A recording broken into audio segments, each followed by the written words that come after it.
Okay, I'm here.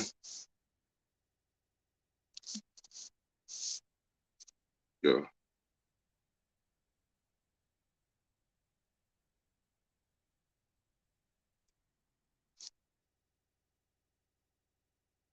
no, I cancel gameplay so I can do this. I want to get this out the way.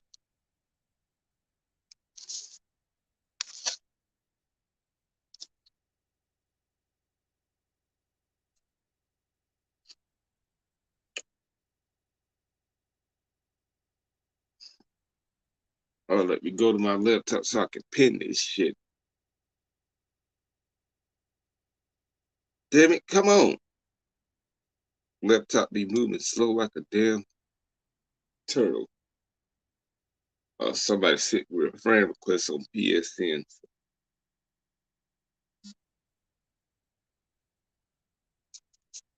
Yeah, I accept it right away.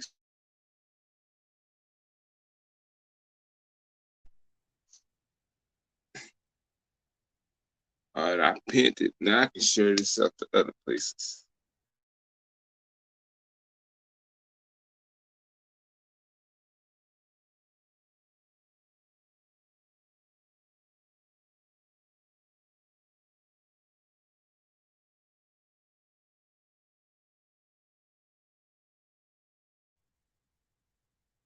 All right.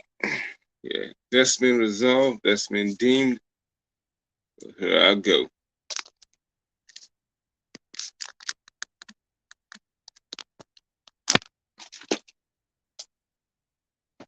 We cut this fan on. Starters. It's hot in this some bitch.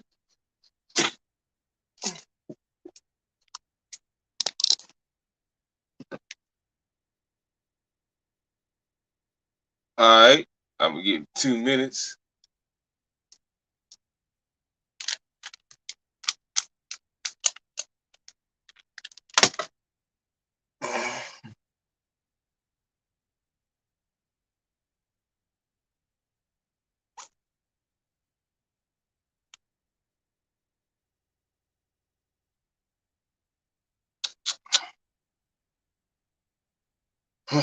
I need to have this, get this thing charged up.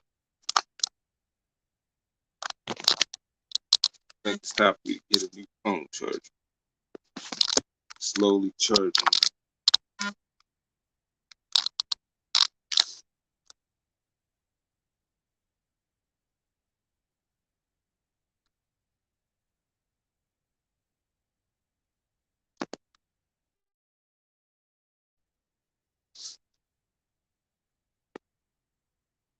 Okay, cool, cool. I know. I figured Betty can't make it because it's very rare that she comes around these days and all this stuff. Hope a few regulars can make it.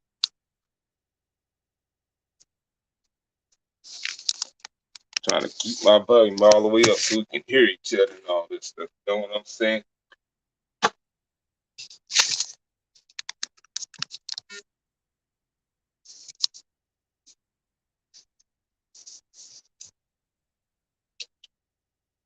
Now, where's my? There's my.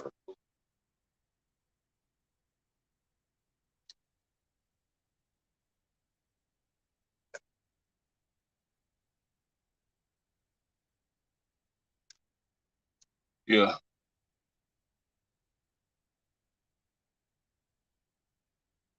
yeah, I know. Yeah, I heard about her family situation.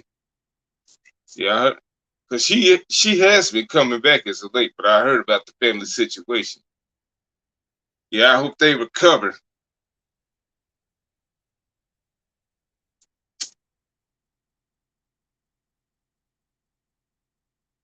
Yeah, I heard about that last night. I almost forgot about it.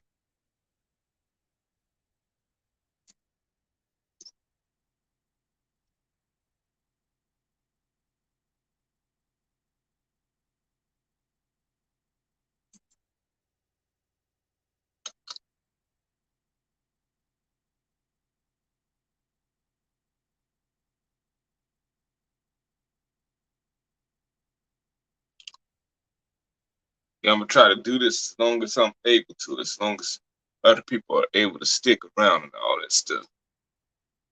I see some other people going live with their streams and all this stuff.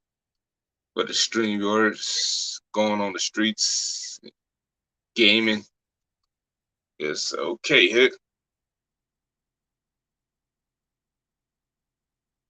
Yeah, just share this anywhere you can.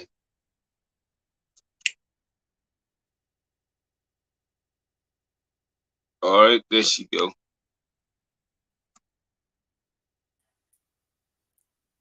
Yeah, right. All right, there you go. Hey. Hey there. Yeah, I'm here. You hear me? Yeah, I can hear you a bit. Maybe I need to turn it up a little. Hold on, let's have a look at the audio. Yeah, try to cut it up. And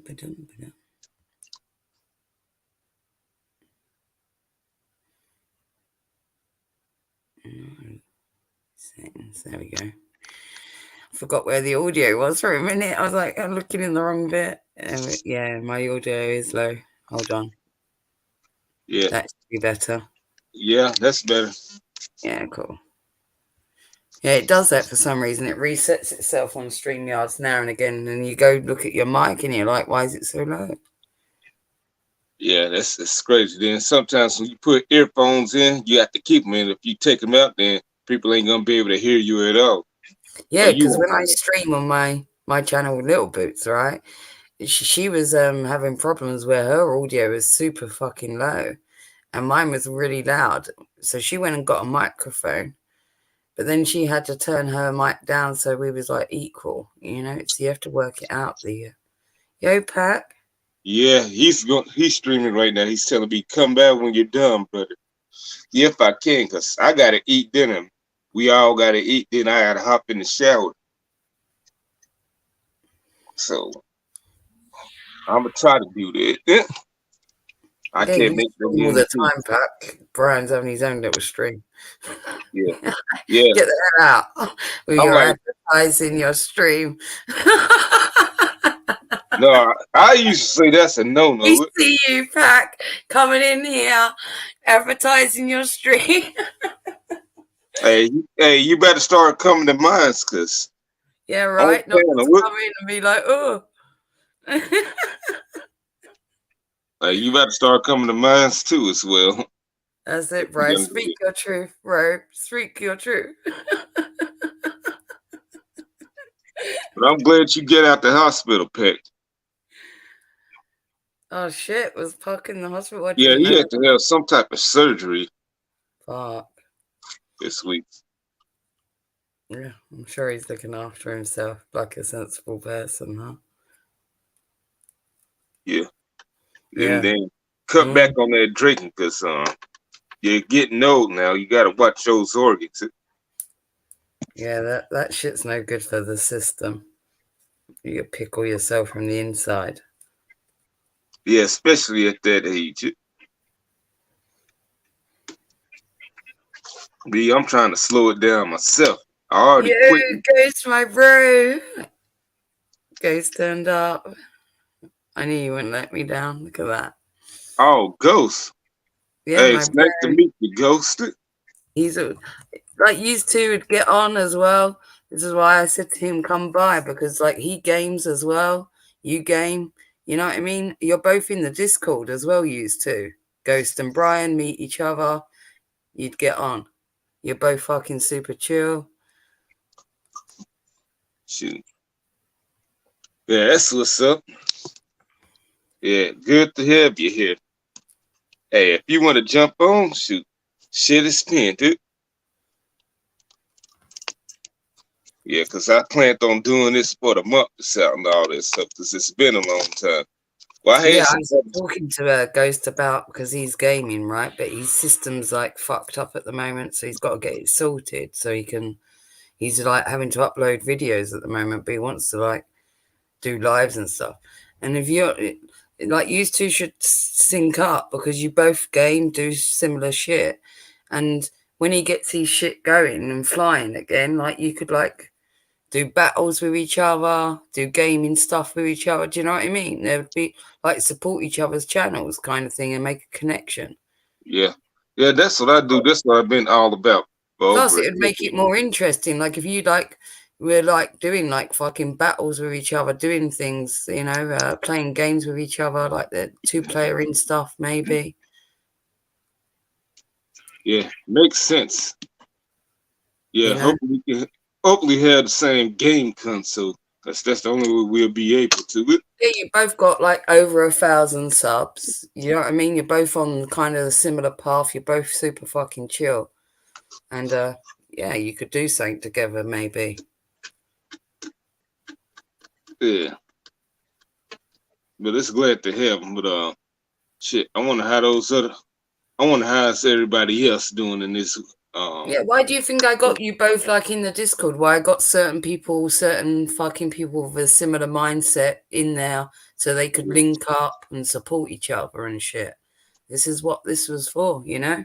yeah, And I said to Ghost, like, because he's trying to get like his membership things going. I was like, well, offer the Discord out exclusively to members only, and get your people in there. Because this is the thing, I'm going to rebrand the Discord and like, I want it to be used. I want people to get the community in there. You know what I mean? Nobody's talking in there at the minute. It's like a load of notifications. yeah, just notifications. Yeah, I And barely I'm like, go. we could like, you want to both get your fucking communities buzzing and getting in there. Like, if you both locked arms doing similar content, like it could flourish. Mm-hmm. It's just a thought. Yeah, but I know some of the same people that we both know are in there and all that stuff. So Yeah, exactly. That's why I know that you run in similar circles. That's why I know it would be a cool thing. yeah, cause I'm all around in the belt, knowing pretty much everyone, trying to introduce new people and all that stuff. At first, you know what? I still don't think it's safe because I might run into somebody that doesn't like somebody else and all that stuff. So maybe a dead end of some sort. Yeah, but as adults, it's about time people start to learn how to navigate that shit. Because people have been conducting themselves in a certain way for too long, and they need reminding of like a little bit of fucking levity, a little bit of humility goes a long way. Fucking, you have to navigate all kinds of people in real world, right? Learn to do Yeah, it online too.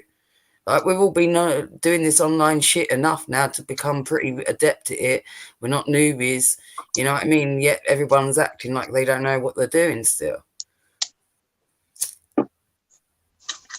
yeah, Like this childishness, like drawing lines in the sand and the enemy of my enemy is your friend and all that bollock. I can't stand it all. yeah. Yeah, cause I got tired of that. Like, yeah, Mm-hmm. like I told you, I get around and all this stuff. Yeah, and I told like when that gaming thing I just did a few minutes ago that I'm about to erase, cause like we just talked about that one guy that we're not gonna mention, acknowledge it. Yeah, Like, yeah, yeah, yeah. I know. yeah, I said, no, I told him I could be friends with whoever I want to here. Yeah, I see some other people who's friends with other people that I don't like, but you just gonna have to suck it up. Yeah, like when that weirdo questioned me, so he entered my DMs on Twitter and was like, oh, because he had questions to me about Stewie, right? He's like, oh, you friends with Stewie? Like, this is like going to be a defining moment if I answer yes or no. And I said, my reply was this. I was like, he does a clip channel on YouTube. I enjoy it. If you want to class him as an online friend, sure, do that. But it's YouTube. It's not that deep, right? Yeah, And then I got no reply back from him. It's like, what can you say back to that? What are you going to say now to what my answer is? Because whether it's yes or no, it's irrelevant. Because I've already outlined to you, it shouldn't be that fucking important. yeah, I'm like, yeah, I'm not a part of anybody's crew, so I shouldn't have to answer to nobody. To me, it's the same as like somebody fucking getting irate at you because you watch a television station that they don't approve of. It's like, get the fuck out of here. You know what I mean? Who are you to like warrant what fucking I entertain myself with? If I want to watch trash TV or if I want to watch a fucking documentary, then I will. You know what I mean? Yeah, So to me, it's the same as like channel hopping. And that's what people got to get their heads around. It's like interactive fucking reality television. That's what YouTube is basically, right? And if you Yeah, channel hop, that some days you're in the mood for a laugh, some days you're in the mood for a fucking chill stream or something else, or you're allowed to go different places in different moods. yeah, because I used to. Okay, yeah.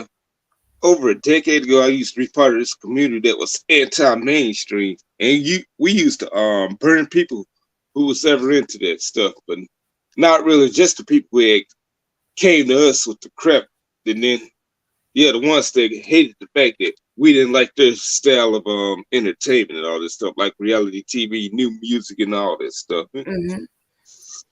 Though, yeah, I was part of that anti-mainstream community. No, I just trashed people who was for that stuff, who had it coming to them. I'm like, don't come at me.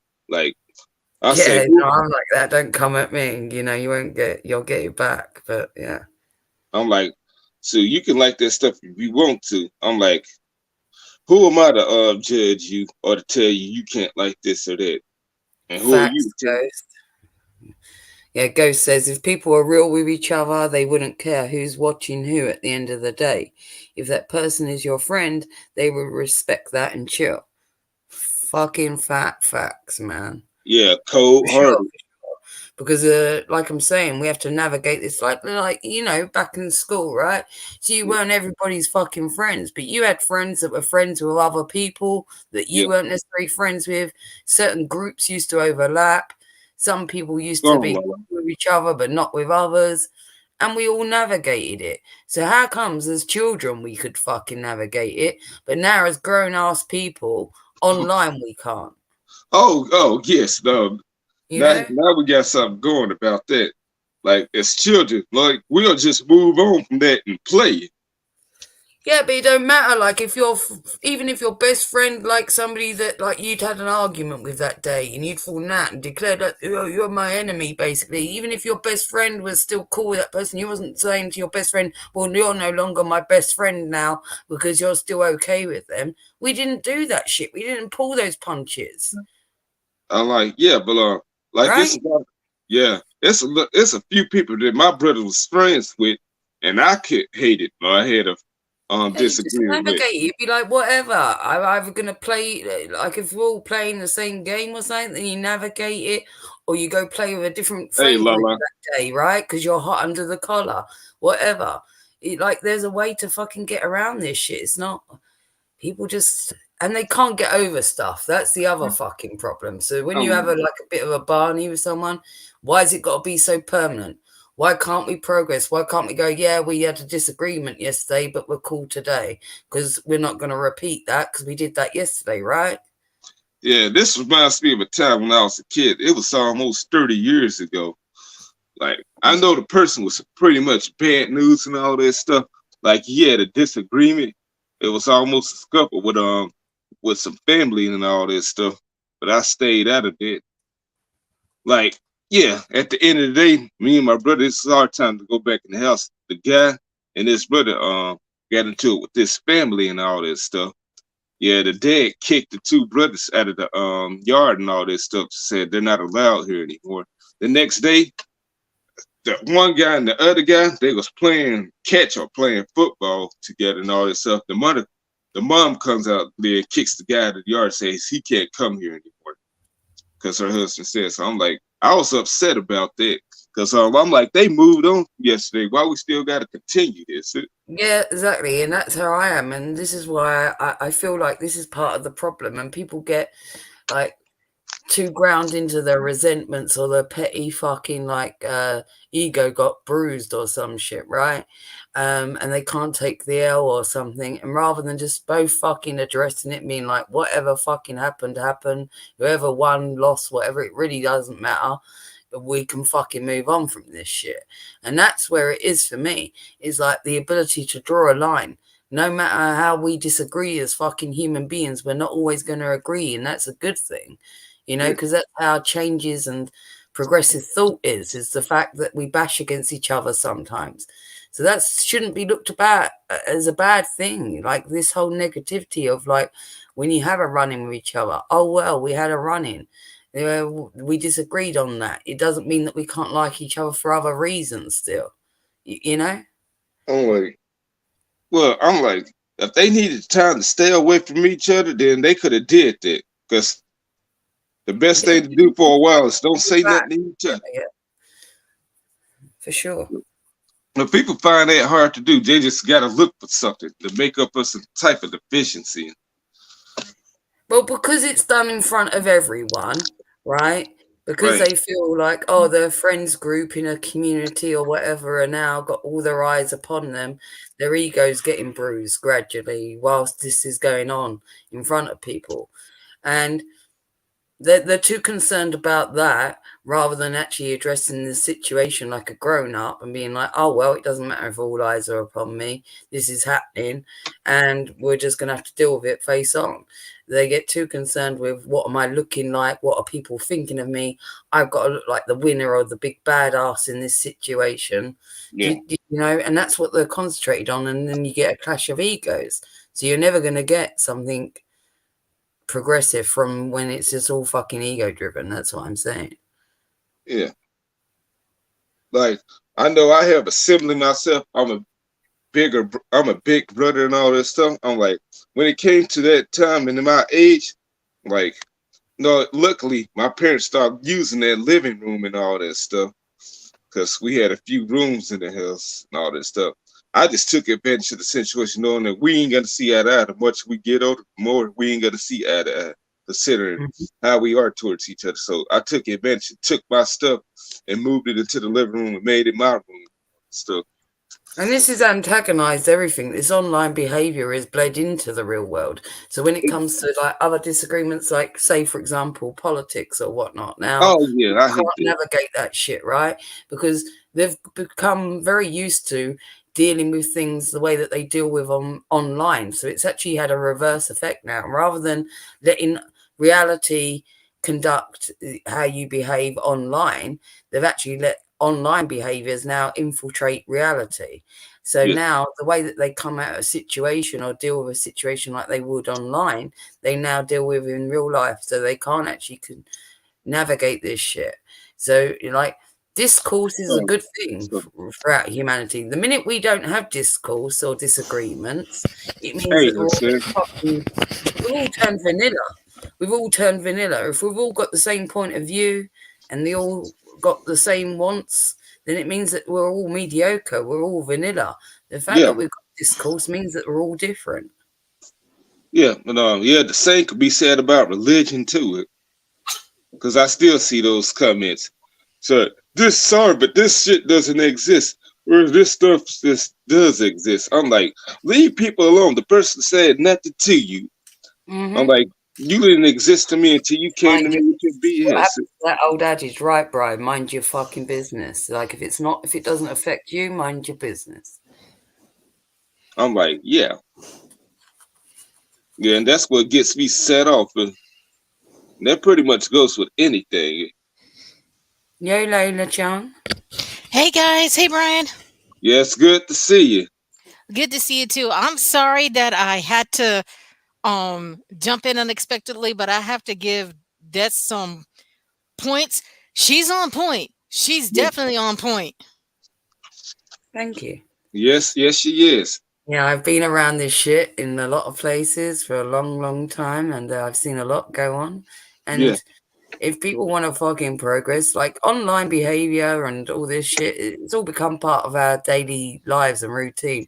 Most no, people tap into the internet now, right? And we Yeah, should all that is be a bit true. more adept at it. We've had enough years now at it where we should all be like, why are we still doing the same shit that we was doing a while ago, acting like there's no consequences? Like, it's foolish. That's true, and you're 100% correct. Because I remember, because I was born and raised in the 80s. We didn't have no internet Mm-hmm. back then. We had to This, be calling people on the phone and discuss what the heck is going on. yeah, yes. yeah, for real. Yeah, I was born in the late 80s then, grew up in the 90s and early 2000s. So, no, I was on the internet, but it was nothing like this until 2005. I ain't started using to the end 2007. For me, I started using internet like way back in 2002, 2003. This is when it was like, let's see, America Online was like popping off. and everything, Mhm. like way back.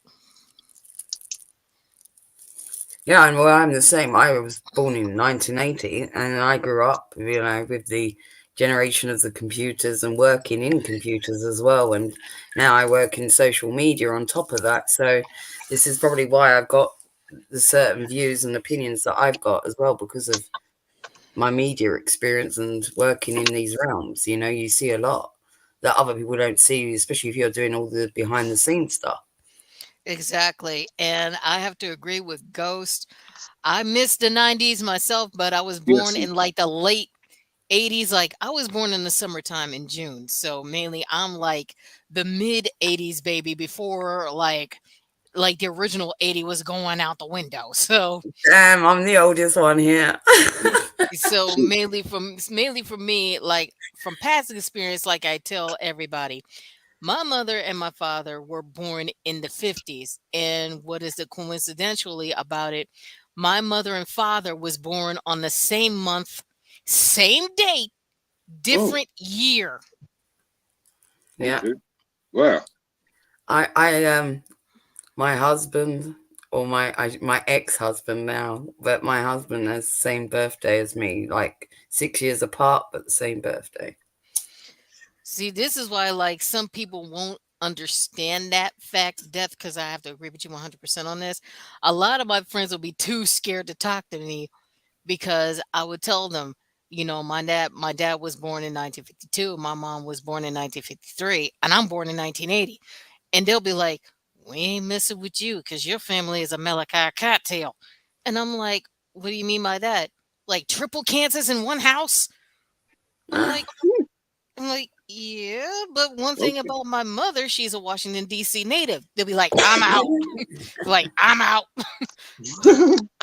Because I'm telling you, my mom was born and raised in DC, but my mother has been deceased for a year now. So it's kind oh, of sorry to hear that. difficult for me So, to Yeah. talk about it to this day. But I No, still because it's still remember fresh, all. and with a parent, it doesn't really diminish, because like each year that goes by, and you're all getting older and your family gets older, and they're always missed. yeah. You just learn to process it differently. Like I lost my dad in my 20s, Hmm. um, and it feels like yesterday. Some days it feels fucking fresh. And then Yeah. other days it feels like, wow, it feels like forever since I've seen him. Yeah. Yeah. So I just think it's just like, yeah, time is weird. And the Yeah. way that we process our thoughts and our emotions and our everything about the situation when we store a person so close to us, and especially one that reared us. I Yeah. don't think it ever really, uh, like they say about bereavement and grieving and time heals. I don't think time heals. I think Yeah. it just changes your perspective. Yeah. It changes your whole perspective, and you have to That's like, all it is, and you digest it differently. yeah, and you Yeah. have to learn like how to grow up with it and not let it Yeah. Yeah, but, eat you up you, all the you time. kind of feel like an orphan no matter what. And the term orphan is applied even when you lose one parent. Did you know that? Yeah. Yeah. Uh, So the fact is that you feel forlorn or lost in the world is because like one of your anchors has disappeared in that way. Is It's a very real thing, Yes, it is. Yeah, yeah. I understand it. And like I Yeah. say, it's been 2 decades for me. And like, there's some days I wake up and I'm like, fuck, it feels like yesterday. And I would like burst into tears. And then other times, not so much. And it's just the way it is. And I think you just live with it. Yeah, Yeah. been there, done that. Yeah. My dad. Well, my dad prepared me, but I still got both of my parents, but he prepared me and my brother. Tells us, "Hey, get a grip." Told us when we was younger. Though we saw it on the TVs, saw it in real life, said we ain't gonna be here forever. Because And is that, when I yep. first was coming up in the world, I know about people dying. I thought, no, I guess we got to stay out the way. Then it says, no, you're just gonna get old and die. This what we saw. I said, oh shit, damn. Yep, that's what my mom did. She prepared me very early at a very young age. So mainly I'm glad that she prepared me That's for that all of DC's this. kind of tenacity when you grow up in a city, and it's dog eat dog. It's that it gives you a certain tenacity, and you impart that to your children. Yeah. But Because I'm very forthright, and I got that tenacity, and I think a lot of that. I'm a London girl, right? So I've grown up in the city, the hustle and the bustle. It is very much dog eat dog, and yes, all of those elements I've passed down to my child for sure. And I could tell that you're from the UK because of the British accent that you have. Yeah. I got a London accent as well, which makes it easier for the Americans because it's better yeah. than Northern or something. Well, but me, yeah, people can tell from the South. They get excited. Actually, where are you from? You're from down south. But Because when you have that southern drawl, that's when they recognize it. yeah, Yeah, he's just real chill though, Bryce. So I think no matter where he was born, he'd still have like a chill fucking vibe about his tone. yeah, Uh-huh. yeah. Because I don't do too much. Because you know what? When I moved to a certain place at the end of '98, they kind of changed my life. So, because I didn't interact with most people and all that stuff, because I didn't trust them. I had to be cautious about my surroundings and all this stuff. I'm pretty much still the same way. That's true. Because I was robbed of my real friends, the people that I went to field trips with the space camp with, and all that other good stuff, and got in trouble with. Because I planned on going all the way to my high school years with those people. But the people even to from this then day, on, we like going back to the online thing. Even online, my inner circle is real tight, real small. It's like this is why I like to come chill over at your channel, Betty's channel, little small spots. We all just like have a little chill fucking panel. There's no drama. yeah, It's to me that is more fun than going to a big mad stream where they're all shouting at each other and it's crazy. Yeah, that's a nightmare. But yeah, I know we see it from the boy some of the time. Some of this shit be funny. Well, yeah, but even with that, like I won't participate, so you will never see me in a side chat. Like, so I'll watch, like, say for example, Steve Billings, right, where he lets it all go on there. Yeah, he loves this shit.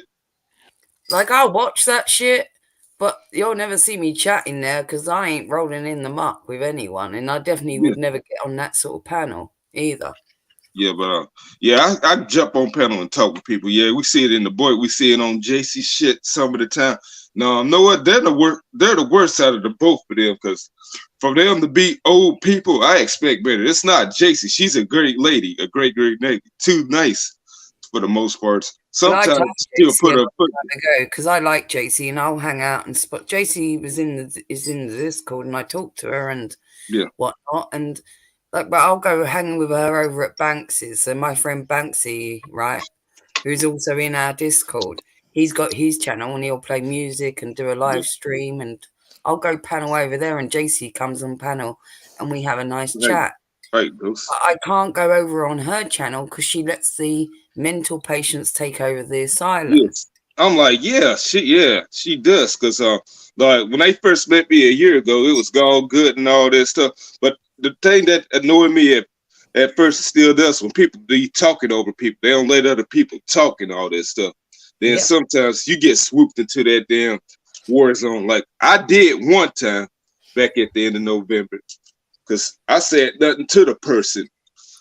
I'm like, I tried to on Shan's channel, Shan Camp's channel. Oh, yeah. Was up there, you was up there, and I was like, let me hop on. I came in and Shan was live, and I hopped on, and I could barely speak 3 words because it was just like those 2 guys were just crazy. Yeah. But those old people over there, they just strike the drug. I'm like, they're too immature for that. I'm like, if they keep on doing all that screaming and yelling, damn, and women too, with their age, they're gonna end up having a cardiac arrest. I ain't trying to be hilarious or anything. That's just the truth. That's all right. Y'all gotta stop that. Y'all too old for that. Because I said that. I said I don't do drama. I could have. Hey, Wingstar. No, I agree, guys. This is what I'm saying. It's a total fucking waste of energy. And it's like people want to go bash their head against the wall and they can't even fucking. I wouldn't mind if they were arguing and then fixed it the next day or could progress, but they can't do that. Yeah. So the fact that they just want to bash their head again and again and again, I can't be doing that shit. Yeah, but me, with a new ruling, I said, you know what? If something happens with us in the past, especially me, don't bring it up again, because I don't want that person coming back to me and says, "Hey, you been talking shit about me again." I'm like, "Shoot, no." I'm like, "I ain't acknowledged you. Good. Shoot, I ain't said nothing to you or about you. It's the person who brought it up who did that. They need to go after them instead of me. Because, like, if a person mentioned the name of a certain person you don't like, then your antenna's gonna go up. You're gonna get triggered easily." Yeah, That's why well, I'm saying, see, even when I was like with that other channel that I was doing with Tony before, like I was doing this channel, like I had that golden rule where I said to her, like, we're not having people come in with their fucking beefs. It all stops at the fucking door here. If they can't do that, then get the fuck out. Go have your beef where you started your beef. Don't bring it into another fucking place. yeah, And if you, it's all fair and good if you got a situation, we talk about a situation without naming a person or a channel. You can do that. We can all navigate that one because I'm able to do that, and I was able to do that frequently. I could talk about all kinds of situations that were going over the fucking board without dropping one fucking name, without one fucking channel. And if a person's got a problem, they step to you and be like, "Oh, you're talking about me on a stream." I'll be like, "Bitch, I didn't mention your name." So if you're putting your hands up to that, then you know that was you. So yeah, you're but already your shit, right? I'm like, yeah, but And yeah, man, you spoke about this I like say the last something time you negative, was. you want to put that pin on yourself, and then that means that that fucking calling card was yourself, and that means that you recognize your own bad behavior. Then Yeah, but like, yeah, but me and you spoke about this the last time we was on panel together. I'm like I don't point fingers at nobody if I'm pointing out a bunch of people's flaws, because if the person say something about it, they must be guilty. That's what I that's what yeah, what that's that person exactly it. was. So, like, if the cap fits, right? So it's actually a more eloquent way to go about it if you think about it. So you can talk your smack, you can talk all kinds of fucking shit that's gone on with you, but don't ever say their name. Don't give them that glory for one, because Yes, that's what they're looking for. exactly. They're Yes, looking for that level of engagement so they can bitch about it. But if they yeah, fucking step to you or say to people, "Oh, they're talking about me," well, I'm like, well, job done then. Job fucking done, because it means that you had to put your hands up. yeah. But I'm like back to that person that I was talking about. Now this thing happened on JC Stream back in November. I'm like the person threatening me and all that stuff. I'm like, shoot, I'm like, bring it. I know it's against the law to drop your email, the doctors, anybody's, including your own stuff, address and all that stuff. I'm like, you can probably message them through an email and all that stuff. I'm like, shoot, go to my channel and ask for it, and you shall receive. But results might not be that will not be that gravy, because they don't play over here. You bring some crap over here to this small town, it's over for you.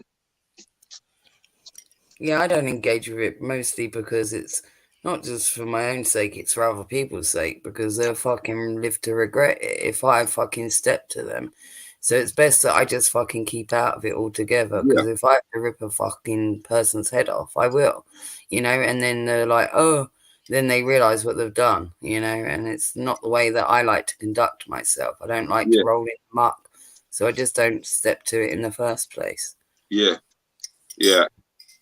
But I just tell them, don't mistake my kindness for weakness. You see a chill guy here, but don't think I'm a no, I get that well, bro, because like like how I've built our Discord for everyone, right? It was not just for me on my channel. I was like, let's get all the smaller guys that don't really want to have the responsibility or got a big enough community for their own Discords. We're all like looping together, all support each other, all do this, and I'm all about the kindness and generosity and stuff, but not if somebody's fucking ever going to abuse that with me, because then they'll soon learn that I don't just kill with kindness, I also just kill. So you'll find out one way or another. Yeah, that's how your name is Death. Yeah. And I can tell by both of y'all been raised old school like I am. Yeah, we are old school. I'm the last of the good generation. Yeah, well, I think we all are. No, I was talking about this yesterday with my mom and her husband. Yeah, he called us the Cosby kids, and I say the generation after that are the Kardashian kids. I don't know if I want that label attached. I don't really want the label as Cosby. No, I know what? Yeah, let's change that. Yeah. Yeah, let's change that to the Leaning on Me kids, the Joe Clark Yeah, kids. it's like what? It's the MTV generation, right? Yeah, yeah. Right. Cause hold on, guys, cause my dog is barking. I have a Yorkie that my mom Yeah, you're good. left You're good. behind, so I gotta pick him up so I won't have him barking all day. But I've been born, like I said, I was born and raised in the '80s, and my mom didn't play. Like at the time in the '80s, everybody be having their bicycles, they'll be going around the block, going to their Mhm. friends' houses. But for me, I had a bike but didn't know how. But when I first learned how to ride it, I wanted to go with the rest of the group, like being a pack. Yeah, yeah, yeah. And they were going around to the block, and I'm getting my bike. My mom's like, Lashana, you can ride to the end of that block. That's far as your butt go. And if you go any further, I'ma mess you up. Oh yeah, know what? They told me, Miles told me, know what? When it gets dark, bring your ass outside. Oh yeah, when it was dark, I remember a funny story. When it was dark outside, me and my brother was playing with a friend. Like he had stuffed in some bushes. My parents were still in the house. I heard my dad scream. Like the house ain't far from the other guy's house. It's just across the street. I heard him scream still inside the house, called our names. Then I asked my brother, did you hear that? They just called us home. Shit, and it's dark. We got to get the hell up out of here. Yeah, Get no, back. see, I was kind of lucky because my best friend lived across the street, literally the house across the Right, street, bro. directly from me. And like our mums were like pals and all that. And I could just go over to hers, and it was like a second home. And her house backed onto the big field where there was also there was like a little social club for kids there, like, on this big playing field, and you could go, like, they would let you take all this play equipment out and do things. So we'd all go over there and play over there, and there was this big castle ruins, and we'd all go climb over this castle ruin.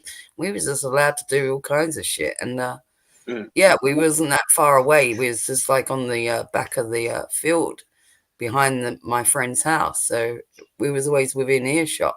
Like her dad could come to the end of the garden gate and shout at us, and we could hear it on the field. Right. And I have to say this, and Honey Bunch, Yep. you brought up a good thing. And mainly Honey Bunch too, you can't trust people nowadays because Yeah. people they don't have the mental mindset. and Yeah. and yep, and you can't discipline kids like back in the day. Like I told Brian this story. Death hadn't heard my story, but I'm gonna tell her. Like I said, my mom told me you can play to the end of that block.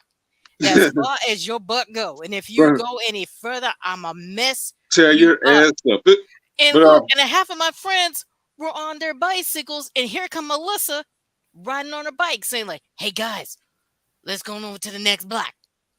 Let's see what's over there. I And think it's because I had an older brother, right? So my mum could send us off in a pair. So like my brother would be with all his friends on their BMXs and shit, and I was allowed to go with them because I was like my older brother, right? So he yeah. was good. If we wanted to go somewhere or go swimming by somewhere down by the lake or something, I had my older brother with me, so my mum would just let me go everywhere because of that reason.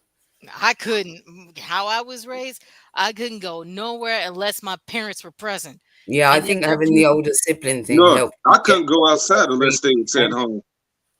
Either either one at least. But anyways, me and my brothers being a boy, we broke the rules. We went to the woods even yeah. said. And then we'll come back saying, no, we killed some coyotes and blah blah blah. No, we didn't do that. But we see did go you to the woods. see Brian, you get away with everything. I couldn't. No, we didn't tell. We didn't tell. Yeah, Because well, Yeah, that's my the mom thing. will know. My mom will That's know the if I thing. do When you something get two wrong. boys together, you know what I mean? Like I was a girl, and if I was by myself, maybe if I didn't have the older brother, I wouldn't have had as much freedom. But because you see what I mean, and that's the good balance. And you got a girl and a boy. Like boys together will just fucking go off and do some crazy shit, light stuff on fire and kill things, Whereas if you got a Yeah. boy and a girl, you got like the energy's balanced. So you got the boy that'll protect the girl, but the girls are also the voice, the reason that stops the boy going a little bit too far. Yeah, You know? and I have to agree with you, Honey Bunch. Mainly video games and social media have changed our Yeah. society, because I have to be honest, I'm a gamer too. Yes. My dad started me on video games when the old Nintendo came out in the 80s. When the old Nintendo came out, people be staying in the house like, "You want to go outside?" Girl, I was playing Atari. Yeah, my Oh my parents started gosh. hated that. They hated that. Oh, I They remember the old Atari. My dad had one. got a Mhm. Nintendo. Yeah, they hated that because I think my friends hated that because I started choosing it over them. I think that was the one problem that I had with the video games.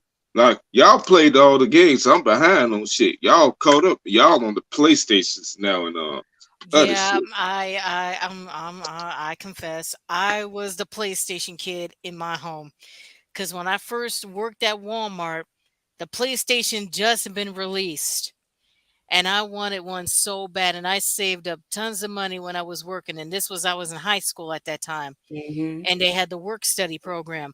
I saved up a ton of money to get me my own Sony PlayStation Hmm. to play whenever I have a day off work. I just want the whole room to myself to play, my games and try it out to see if it's good or not. If it's not, then I'll return it and get another one.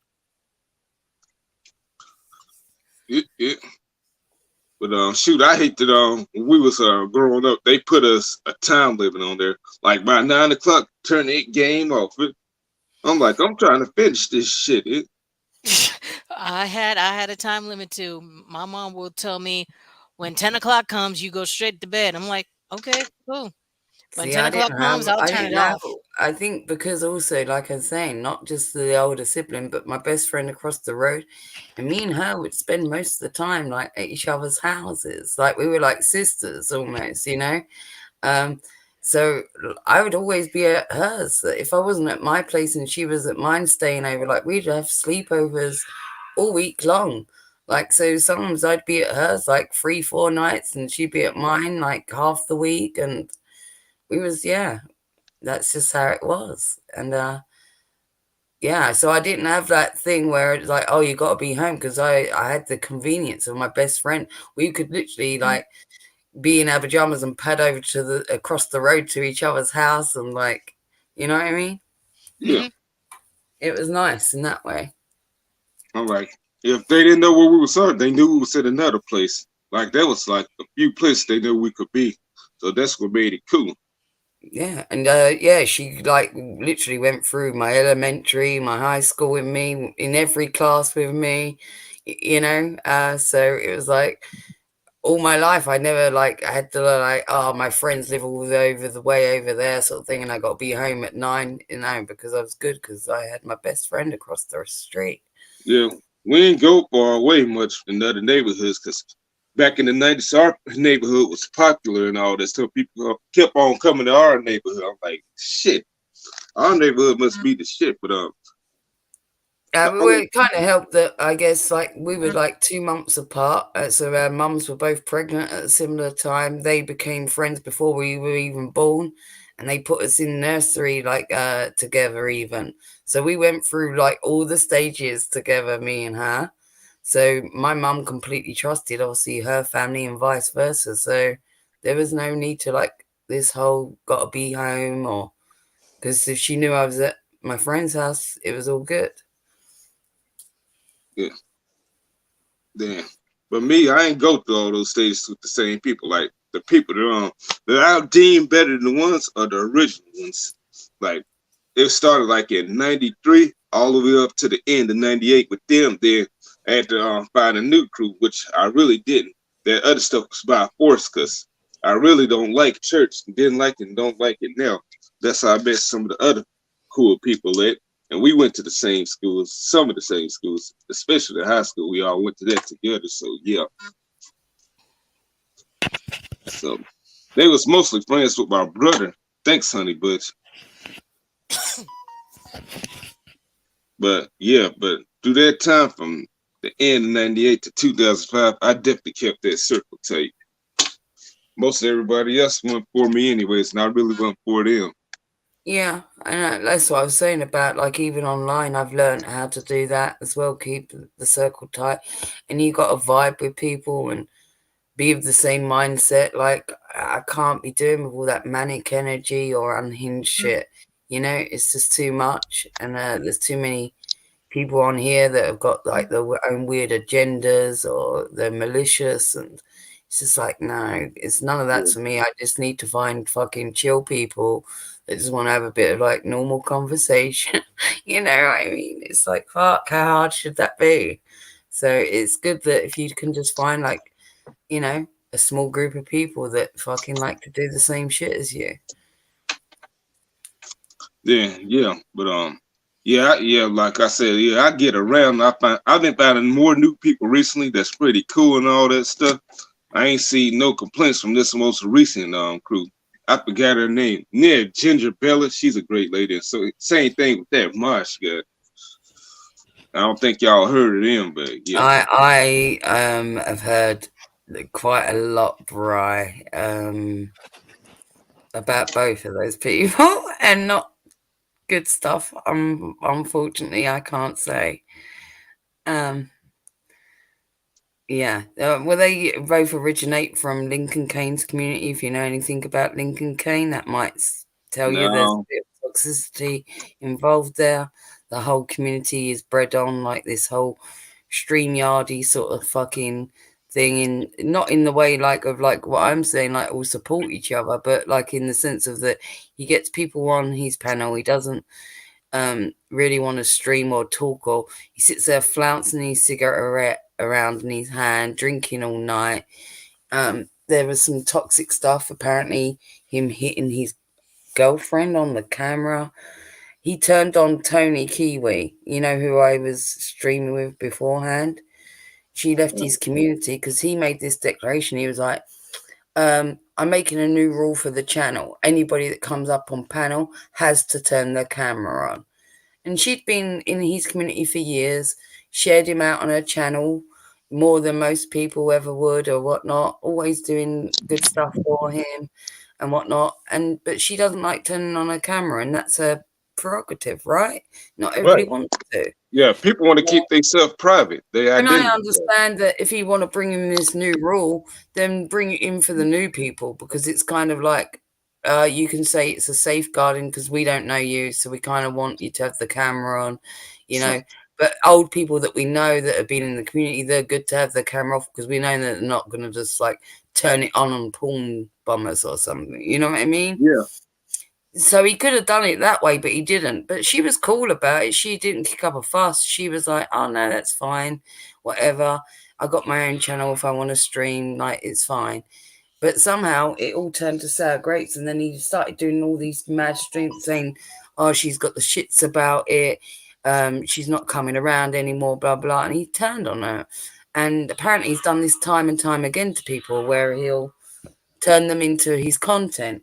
So then he goes on a mad rampage and turns his community against them. They all like end up trolling you, and you know what these toxic creators do with sometimes with their communities, you know? yeah. No, because like a So decade. Mosh Oh, and Gingerbella were both part of that community. And Lincoln Kane turned against Gingerbella at one point. There was this whole thing with Mosh, and all these photos were released, these cross-dressing photos, because he likes to cross-dress. I ain't gonna judge him. There's like, so there's it's like all of them are into this like cesspool behavior.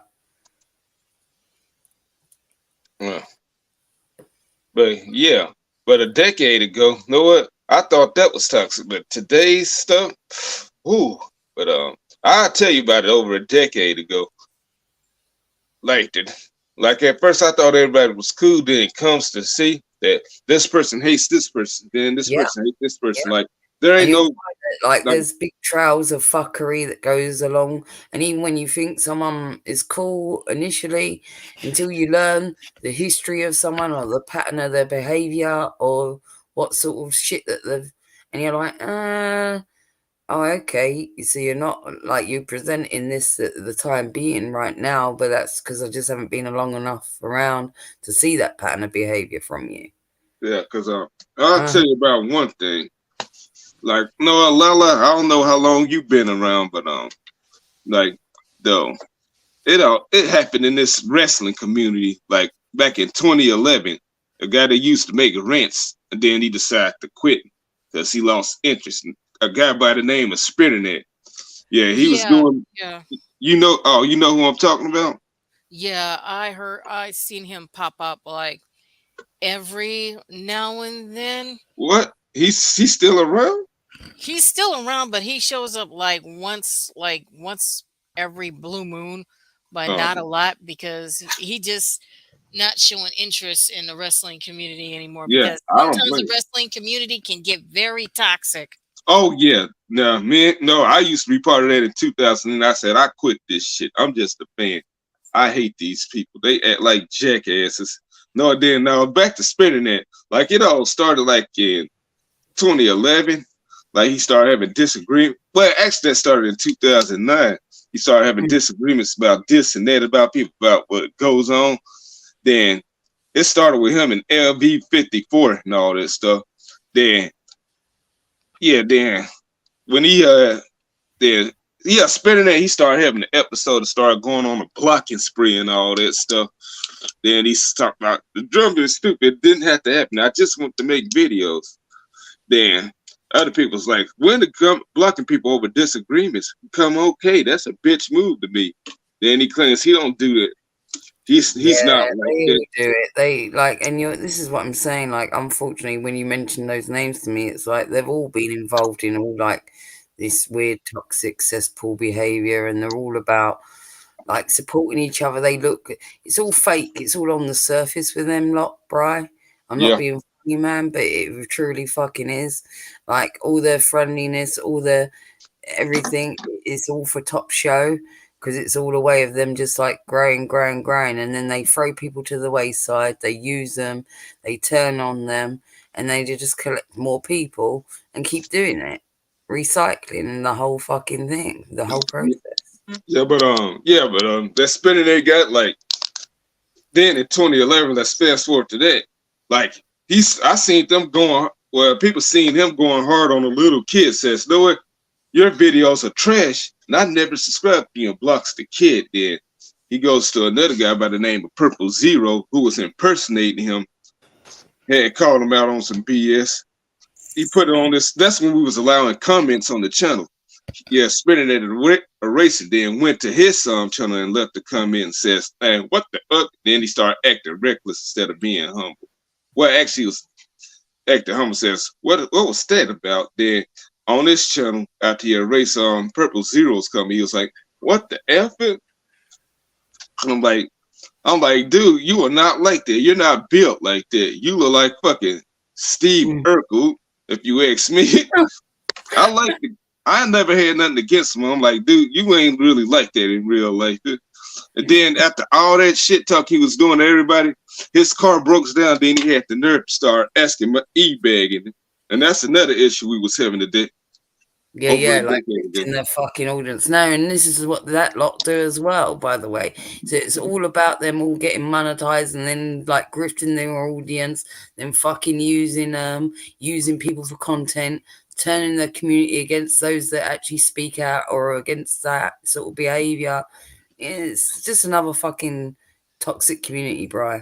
Yeah, I know. That's why I said I pick my friends from there carefully. The moment one of them cross me is so deep for me and them. For them, actually. If I know some shit about some people, I'm gonna speak the truth and tell you because I ain't gonna let you go in there and be blindsided like that when you're my bro. You know that.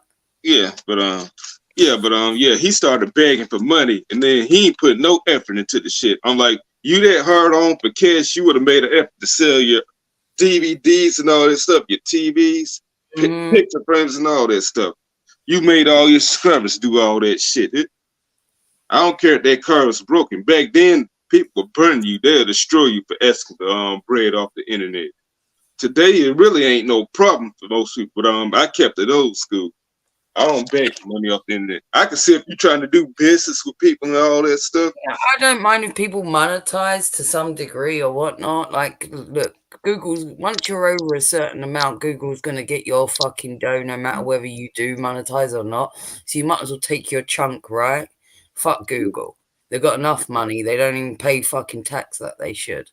So my point is that, so yeah, do that. But when you're actively out there, cap in hand, grifting your audience, sad fishing them when you've got like fucking real shit happening in your life and you can't deal with it financially and you're like, oh, help me everyone. No, that's not how it rolls. I don't like that sort of shit. I don't like you utilizing your fucking audience to get normal fucking things that we've all got to fucking deal with as grown adults. That's Yeah. not what YouTube's for. Whereas if you get a monetized channel and yeah, if you want to do like a low tier little membership and people want to support you, and that's on them if they want to, you're not out there actively fucking grifting them, being like, oh, I'm going through this. I can't afford my rent and bills this month. Help me. Go fuck yourself. No, I admit to helping people out just because I wanted to, and I did it without them asking me. I'm Right, like, and that's the difference. But when I- people are out there on the daily, fucking like, oh, here's my cash app, here's my cash app, or, you know, and it's a constant fucking pull. It's like, yeah, we see what you're all about. Where's the fucking good content? Because every 5 minutes you're talking about, give me money, give me money, give me money. It's like a fucking, you're getting more commercials than you are actually content. You know what I mean? yeah, I like, yeah, but I told the people like 12 years ago, motherfucker, no, I was suffering. I was without a job for the most part due to Would the you go recession. would you go to the movies, Bri, go see a film, and if the film was like being interrupted by a commercial every fucking 5 minutes, and you'd be like, fuck this film already. Right? And that's the way I see it. It's like if you're fucking up, whether it's on a live stream or whatever content you're fucking doing, and that person every 5 minutes out their mouth or in the chat is their fucking links, their cash app. It's like a constant fucking prod to their audience. I see you. Yeah, I'm like, but yeah, I'm like, then it's another guy in that community on La. Oh, what's going on, Sid? It's good to see you again, my brother, man. But anyway, it's another guy in that community, that rescue community named Sean's View. You know what? He be faking this and faking that, faking car accidents. What's going on? Dick him down, doctor. But anyways, he was faking injuries, putting himself in the next brace. He was on crutches, acting like he was hurt, trying to get attention. I'm like, dude, you need to quit that shit. Get a damn job. I know it was recession back then going on, but New York. You get a fucking put your violin away. I'll smack that fucking violin over your head. I'll teach you how to fucking grow up real fast. Yeah, I'm like, and quit relying on YouTube to pay your bills and all that stuff. I'm like, now these people's acting silly. Now me, whether you got a YouTube channel or not, we've all got to navigate life. We all run into hard times, problems, emotionally fucking, trying times, whatever. But don't be bringing it to fucking on the internet and being like, wow. I haven't got time for that. Yeah, I'm like, yeah. I actually lied to people, said I had a job back then. It wasn't seasonal. It was seasonal. But sometimes I work at my mom's old thing. If I'm going through something, if I'm legitimately going through something in life, whatever it fucking was, bet your fucking like left ball that I wouldn't be fucking seen online, let alone anyone would know what my fucking business is. No fucking way. But I wouldn't even have time for being online, because I'm not in the right headspace, and I would know that about myself. These motherfuckers want to go out there and utilize all their fucking weird fucking corrupt behaviors in ways that they shouldn't be. And it's like a weird agenda to me. It's like, that you're feeling that way. You came online knowing you felt that way, and now you want to wire to your fucking audience. Get the hell out of it. I'm like, yeah, keep that stuff in the dark. Yeah, go put your dinky in and fuck off. Death, I have a question because I can see by your profile picture, you're a fan of Darby Allin, right? No.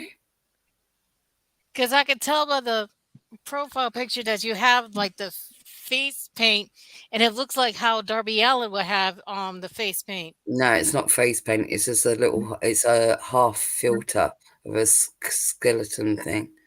Wow, that's because it reminds me of Darby Allen. I'm sorry. No.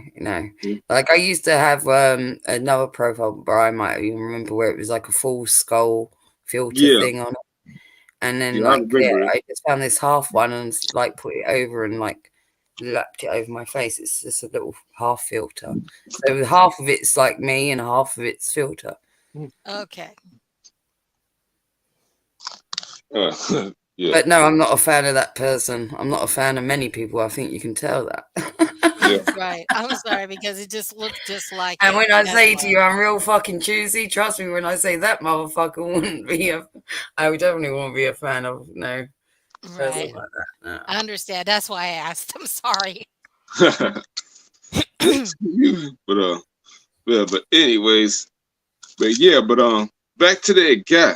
Yeah, but back to the what dude said spinning it back in 2011. I'm like, you gotta watch it because you a partner, because you could run into somebody anywhere at a festival, train station, all that stuff. Not just because the guy said it, it's the truth. We seen a lot of crazy people on World Star Hip Hop, WorldStarHipHop.com, and all this stuff. This is bound to happen. The inevitable happens, right? Yeah, so So we can. the big world wide web seems like a massive place because we're now stretching over to countries that you don't normally talk to and people that you couldn't before or whatnot, and it's all well and good. But there is going to come a point where you've been in so many spots or so many places and things start to overlap, and you will fucking come a good one by running into a few people maybe that do live nearby to you or do live in your town or whatnot. And before you know it, some real life shit is going to occur. Yeah, we heard stories about this. Yeah, Lamont at large, like he did he covered a video about this, a guy getting killed, a guy that was on YouTube getting killed because he had beef with another person and all this stuff. Yeah, and we know that there's like crazy stalker fucks that will dox a motherfucker and people get sought out like that. But that's not what I mean. I'm talking about like, like you just fucking cruising along and like you'll cruise for a bruising and not realize that you've been online talking to a motherfucker that only lives down the block one day. Yeah, I know where you're coming from. It will happen, and like something serious will fucking happen. Like even in like certain communities, like let's talk like the fucking Boit, right? The bottom of the barrel. It's where everybody fucking nobody else wants you. That's why you're in the fucking Boit. People that claim that they're in the Boit, like some glory, you really shouldn't. You should want to fucking clamber out of that shit because it's not a good place to be. Yeah, I'm not weird behaviors and doxing and all kinds of shit. Yeah, it's only a matter of time before some fucked up shit happens in that place. You know that. Before one of the well-known people that we all know gets it. Yeah, but they tried to claim me as one of them. They said that the OG has to tell you that you're one of them. I said, no, I'm not. I just got a foot in here. I love all of y'all. Yeah, exactly. I don't claim nowhere. So this is me, right? Everybody fucking, I could go into any chat. I could type hello in a chat and there'll be at least in most communities, at least one, if not more people that will know me, right? Yeah. It doesn't mean that I'll chat in those places, Yeah. Yeah, my old crew disappeared like in 2012 and all that stuff. They disappeared. Some of them still around. Like if you look at my top 40 list on my YouTube channel, the cool kids section, like some of them like at the very top or whatever, like that was my crew back today. Some I still talk to, especially the one at the #1 spot, all that stuff. This is a lot then of on my channel. I think there's going to be a few things that happen. This is what I'm saying. Like, we're a few years into this shit, let's say, and you give it another, the same portion of time, or let's say a decade even. Let's round it off to that. There's going to be something that will hit home for a lot of people that realize that there's some consequences, some shit. It'll happen in certain circles, maybe not that circle, but circles that other people are in, and it will start having a ricochet effect. Man. Because it's got to, because like things go so far, like the pendulum swings, right? And it goes so far, like in one direction, and the only thing that's going to stop it is when it fucking hits that wall, and then it'll have to go swinging back the other way. But yeah, then it's another crew that I had. Like, we used to do this stream together called Straight Rambling and all this stuff. Me and two other guys. Like, no, I barely talk to them anymore. We didn't have a disagreement. I decided to part ways with them because they used to talk about hot topics and all that stuff. And I said, I can care about what's going on today because it don't interest me. I don't have cable. I have Nintendo. I'm just living free. Like, I don't care if this rapper. I don't care if this rapper did this or did that. If he wants to wear a dress and be a sissy, let him in. Yeah, I know. You're real chill like me. Like, I could give no fucks about any of that. Like, it don't affect me. Let everyone else be free. I'm all good. You know, you're non-judgmental like me. You're pretty accepting. Yeah, and plus, it was time constraints with all of us because it came a time where one of us couldn't do it because we was at our job. We can't interfere with each other's jobs and all that stuff, or else they won't be here. And then it came a time when I couldn't do it, or didn't want to do it because I have a life outside of YouTube. I want to have fun and go places. So I said, you know what? With all that coming about and me losing interest in talking about hot topics and all that stuff, I think it's time we part ways. The last time we got together was like 3 years ago when COVID hit. That was on my 33rd birthday. Said, why not do a reunion? Yeah, that's what I just learned. Like, you know, I was doing that Scissor Sisters channel with Tony, right? And we hit a few fucking blocks, right? Because one, she was in New Zealand. So we were on like totally dark, like on the opposite sides of the planet, right? Yeah. 13 hours apart. And that's fucking tough to like. So one of yours has got to be up really fucking early, or the other one's got to be up really you know what I mean? It depends which way it swings. It's like either way, one of you's got to be fucked up. So it was like, if we want to stream like at 7 p.m. like her time, I'd have to be up at fucking 6 a.m.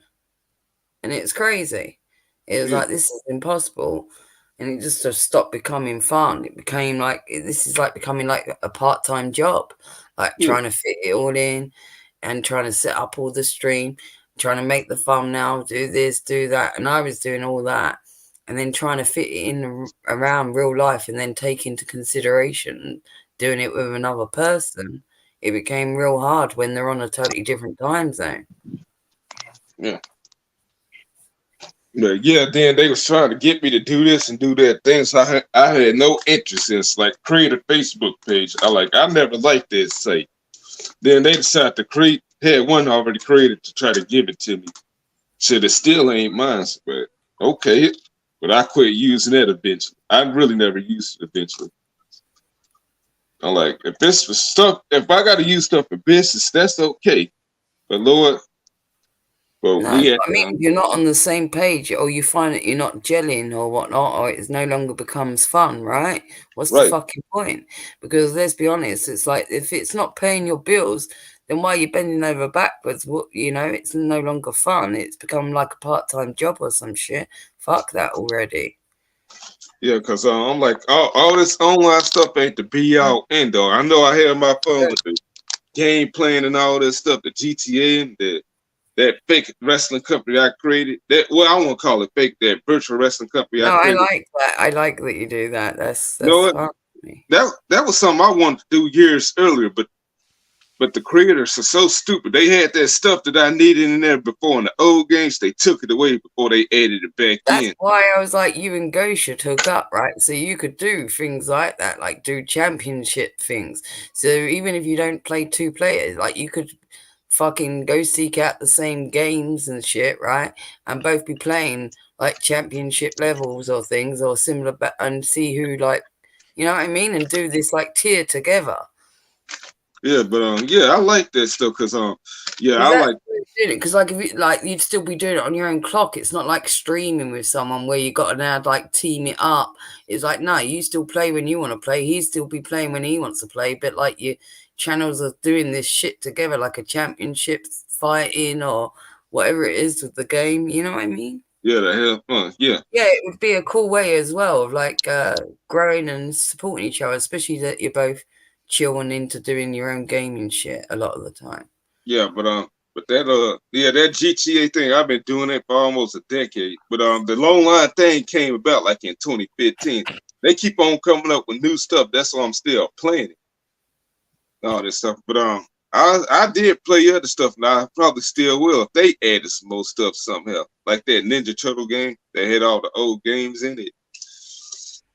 Yeah. Yeah, and I think like that's the thing. You got to test different things out. Like you're saying, you did that stream with those two guys, and it weren't working for you. It weren't what you was into, and like I'm saying, like yeah, even with the whole streaming with somebody else that was on and a totally different on the other side of the world, that was impossible. It's like yeah, I'm streaming with my other friend Little Boots, but she's well chill. She's not like.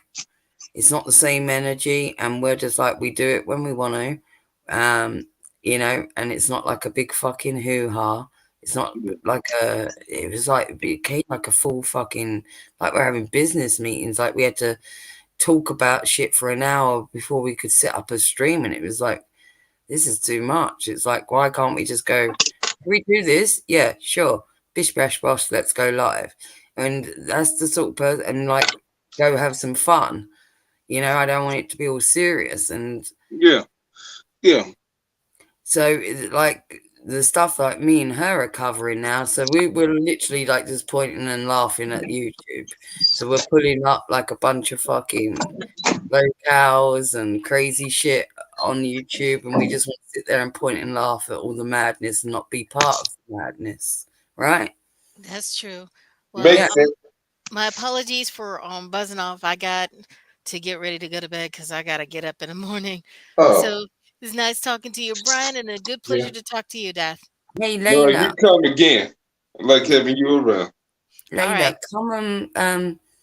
Wait, you can see the YouTube chat, right? Yes. Yeah. I'm gonna put a link there for you because this is my channel and I stream on there. Like what I was just talking about, my friend Little Boots, and we just laugh at the internet. Like, come chill with us as well. Like, you're cool. I like you. Okay, I'll definitely check it out. Like you, Definitely. if you like to have fun or just like point and There you laugh, go. that's what we do over there. So, like, you know, I'll definitely check it out because I you've like. been hitting a whole lot of topics. You've been hitting everything like a nail on the head. I mean, wow. It's been nice talking to you. You know, honestly, Nice like, talking to I you get too. your energies. It's like, yeah, it's nice. I like it. Thank you so much. All right, guys, I'm going to go ahead and go to bed. Good to see you all again. And I hope that I'll see you guys on the stream very soon. No, I think I'm gonna do this all week because it's my birthday week. So Woo. My birthday is next month. So, Oh wow, look at that. We're double yeah, fisted. because I'll be turning 43 next month. That's what I turned on my last birthday. yeah, I'll be 36 on Tuesday. All Oh, right, sure. you almost getting there, but I'm feeling it, even though You're I'm the same 42. age as me. See, we're the same age, so that's all Yeah, good. so I'll be turning 43 next month. So I don't know what I'll be doing for my 43rd birthday. So I'm still thinking about it, but I'll let everybody know what I'm doing. So, Yeah, for real. No, so it's with nice that being chatting. said, guys, I'm gonna go ahead and go. It's a pleasure to talk to you all.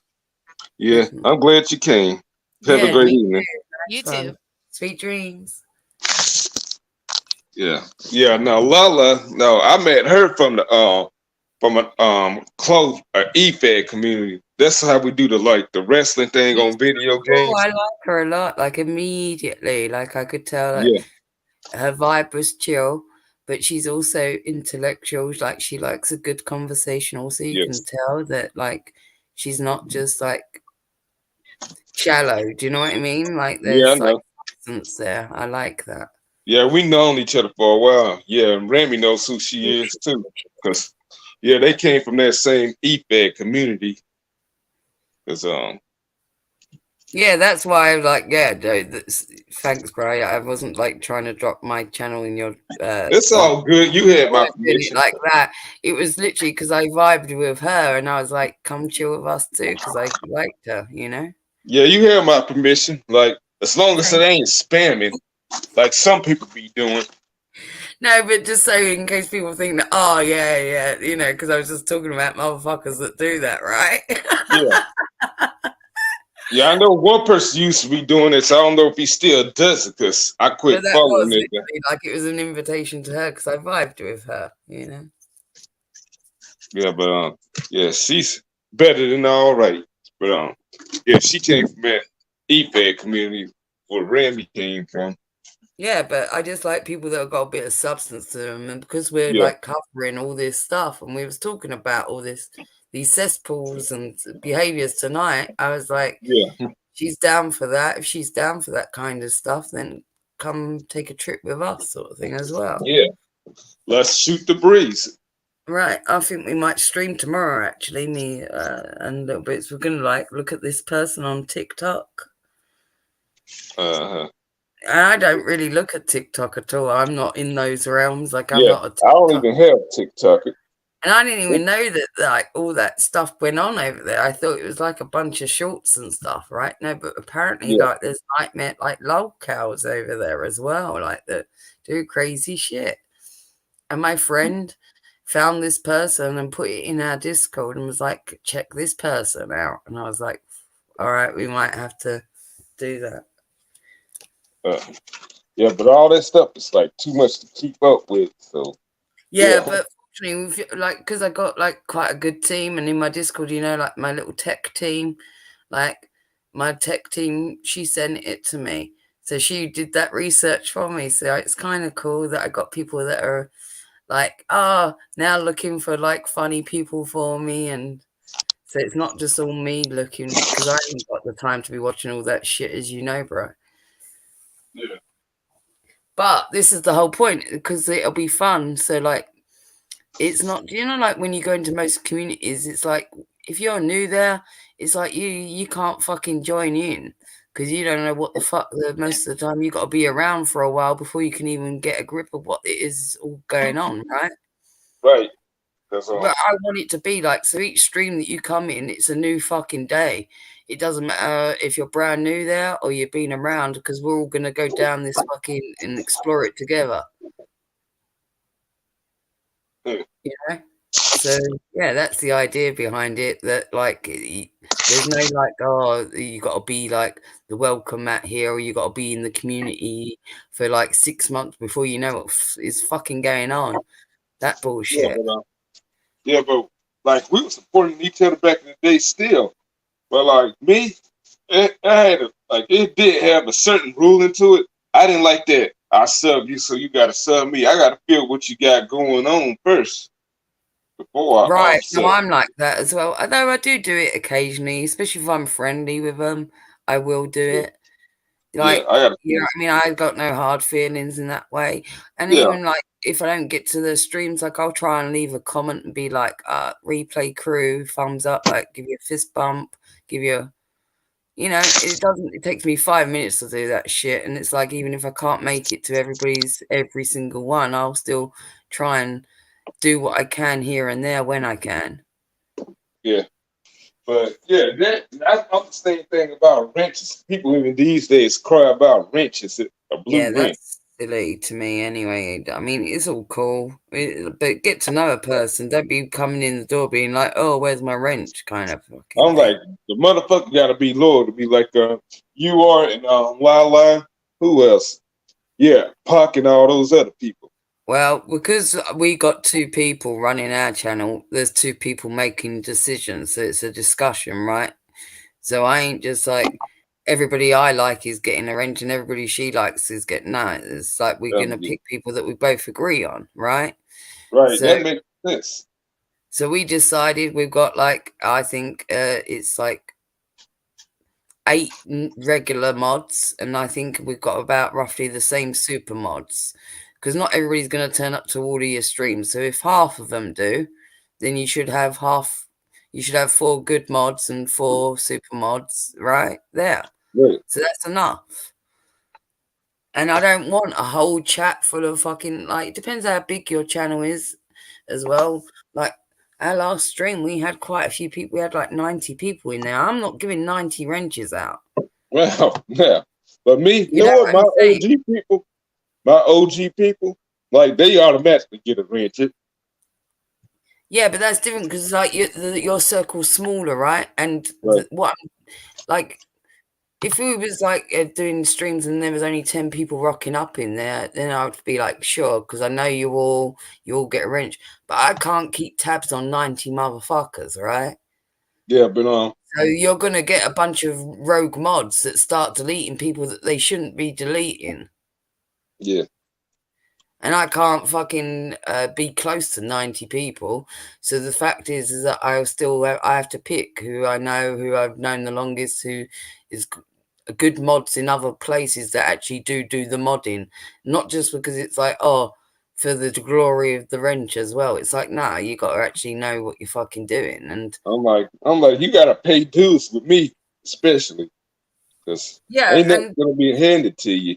I didn't expect our channel to go the way it's going, even because, like, from our first stream, Bri, we had 50 people in there.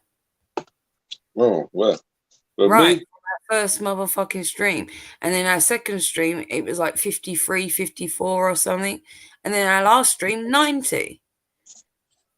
shoot, And I was bless. like, shit, I wasn't expecting it to blow up so quickly.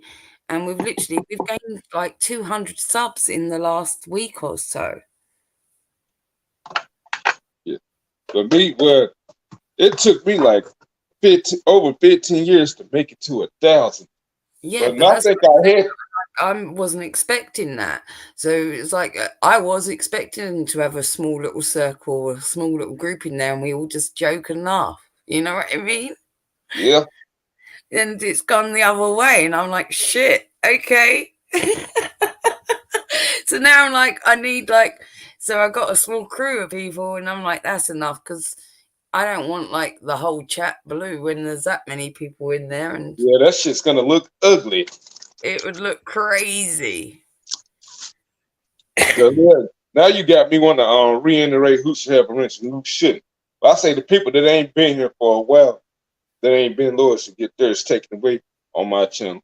I think if you haven't been to a stream in, like, say if you do 3-4 streams and they haven't been to, like, you know, they haven't even popped in for the last 3 or 4, it's kind of like, well, where the fuck are you? And unless, like, yeah, I find out that you were sick and then you come back and say, hey, bro, sorry, I was away for the month, I was on holiday, or I was sick, then you can get the wrench back. But otherwise, if you don't come back, you've lost it, Jack. Yes. But then you know what? My pet peeve about this stuff, when people tell you to come on up to their stuff, but they don't come to mine. So I'm like, Yeah, and you know that with me. So I may not, like, you may stream, like, let's say even if you streamed every night, I may not make it every night, but yes, I try to, you know, at least a couple times a week you see me, right? yes. But I understand you doing your own thing. You got your other stuff going on. But like, And you know that sometimes, because like time frame, right? So if it's weeknight, you know, you're like what, 5-6 hours behind me, something like that. yeah, it's 7:35 over here. So And it's coming up for 2 a.m., like 20 minutes off, right? oh, yes. No, but it's all good because I haven't got to work tomorrow because it's long weekend. Yeah. Oh, that's all right. Y'all get a Memorial Day too, huh? That's why I said to you I'd be up late tonight, right? So we're all good. But yeah, but let's say in the weeknight, if I'm up late, maybe, or I'm on my way to bed and I see that you've got a live, I pop in for 5-10 minutes, have a little chinwag with you, and you know, that's all good. Yes. You know, I'm around, I'm trying to make the effort. And then It is important, like you're saying, that you recognize when people try and make the effort, even when they've got time zones and work and their own channel, and no, they're still trying to. I see that shit when people do with me, like not just with this other stuff, but you know, like sometimes I make those little creative videos on my deaf channel, and I notice like who leaves comments, because I go out my way to try and support everyone. Like, you see how many people are in that Discord, and I try and support everyone, Bri. I try and turn up to their things, leave a little fist bump on the short videos or the whatever it is they're fucking doing, the community post, or you know what I mean? I try to spread myself out quite evenly with everyone.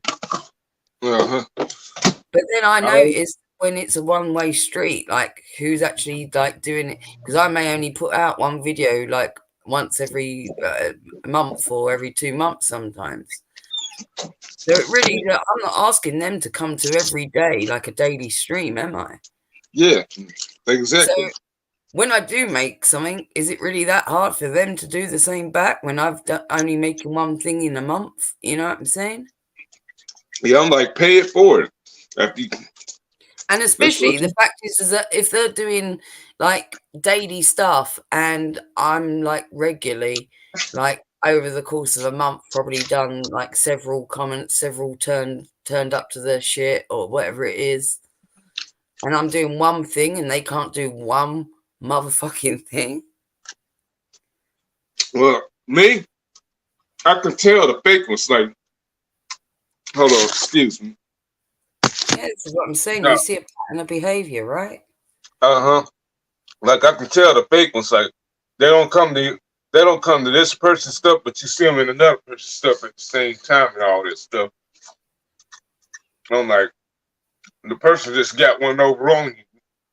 Yeah, or they'll go to all the popular streams because they're out there trying to like be seen to get their audience too. You see that they won't turn up to the little chats. Yeah. I mean, we know, I think we even know some similar people that we could probably name names, but we don't want to. But there's probably people that me and you both know that do that left, right, and center. You see them in the boy sucking each other's asses in these big drama channels, right? All trying to get like the other fucking drama fuckers to panel up with them on their channels so their audience grows as well. Uh-huh. Yeah, that stuff been selling for like years and years and years. That's what they all about. That's what they're there for.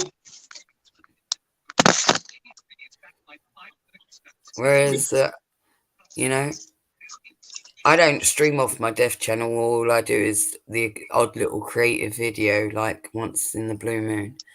And this other channel that we're doing, we don't do panels either.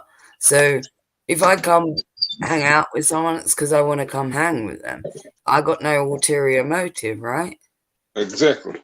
Because I ain't asking them to come over on my channel, come on my panel as well. Yeah, I don't beg either. So. Yeah. I don't need that shit. I don't need that mess in my life, and I don't need to feel like I'm owing to anyone either. I want to do it all off my own back. Like I say, these old days, I say these sub people, those type of people, most of them are freaking fake people, and I don't like dealing with them. They full of BS. For real. They won't come to your shit, so what's the point in having a dead sub as well? Because I don't need to be popular. Like, if your views are doing better than your sub count, then you're all good anyway, right? Isn't that the way it works? Isn't that better for the algorithm as well? It should. But like even on my stupid little deaf channel, right? I've got a couple hundred subs, so that's fuck all. But most of the time, a majority of my things get at least double those views. So the algorithm would read that I'm getting more attention than my actual popularity is. So that's always going to be a better thing rather than me having a dead channel. What would be if I had like 100k subs, but I've got like fucking 10 views on it? What's the point? Yeah. But I don't understand. It's like some people want to claim this whole I'm a YouTuber thing. You know what I mean, Bri? Yeah. No, but back in the old days, that's when everybody was getting noticed and all that stuff. Most of us had a chance of getting a partnership deal and all that stuff. So they started dumbing things down. Yeah, but look. But I'm just here for the ride. I'm here for the thrill with it. Yeah, exactly. And that's mine. It's just like I just do my own little creative thing. If people want to, I never ask for a like and a subscribe. You never hear me say that shit because I don't give a No. fuck about being popular, right? I'm going to do me no matter what. Anyway, whether people like it, watch it, don't, whatever. You know, I'm just here Mhm. to have a poke fun. On my other channel, we just want to have a laugh. And then all my thoughtful stuff, let's say, or creative stuff, I do on my other little channel. It's like Yeah. I got 2 spaces to do stuff that I want to do. You know, I don't want to do toxic stuff and have people come to my channel and hop on a panel with me, and I've got 10 people on panel all shouting at each other and drama, and Yeah. then I'm over on their channels doing the same. It's like, Right. I don't want that. Yeah, like cut it out. Yeah, but sure, I had my fair share of idiots coming to attack me, but it might have not been on panel, but it was in the comment section. Yeah, my boss was on that stuff. But you They can got see those motherfuckers that have got those channels that like they're not even 1,000 subs yet, and they're like chomping at the bit, and they want it so bad, and they're out now, like in everybody's chat with all the drama, and then they're like trying to entice people over to their channel and be like, "Oh, come on our panel," sort of thing. yeah. You know what? My ruling, like if I'm doing a panel right now, nobody's allowed to share their panel on my thing. No, what's the point in that as well? I don't see what the point is. Like the person can stop by and say hello and all that stuff, but don't share no link. You know what I mean? And it's like what we are doing right now is like, yeah, this is just a chill little me and you, 2 mates having a chat on the weekend, right? Right. And we ain't about all that life. We're not trying to seek all that. We don't want like a fucking 20 people all shouting over each other kind of panel. I'm like, yeah. Then it's go and yeah, that and then it comes to a point where people put their stuff on mute and all that stuff. It's just silly. And I'm like, what's the point of you being on panel if you can't get a word in, or you sitting there on mute, or there's 2 crazy motherfuckers that don't know how to shut the fuck up and give the other 6 people a chance to speak or something. You know what I mean? What's the point? Yes. Yeah, you're just wasting time taking up space and all that stuff. But me, yes, another ruling I got with me and my gaming and stuff, the thing that I do 3 things a week, that wrestling thing. Like if you just got me creating you and have your character on my roster for nothing, just sitting there.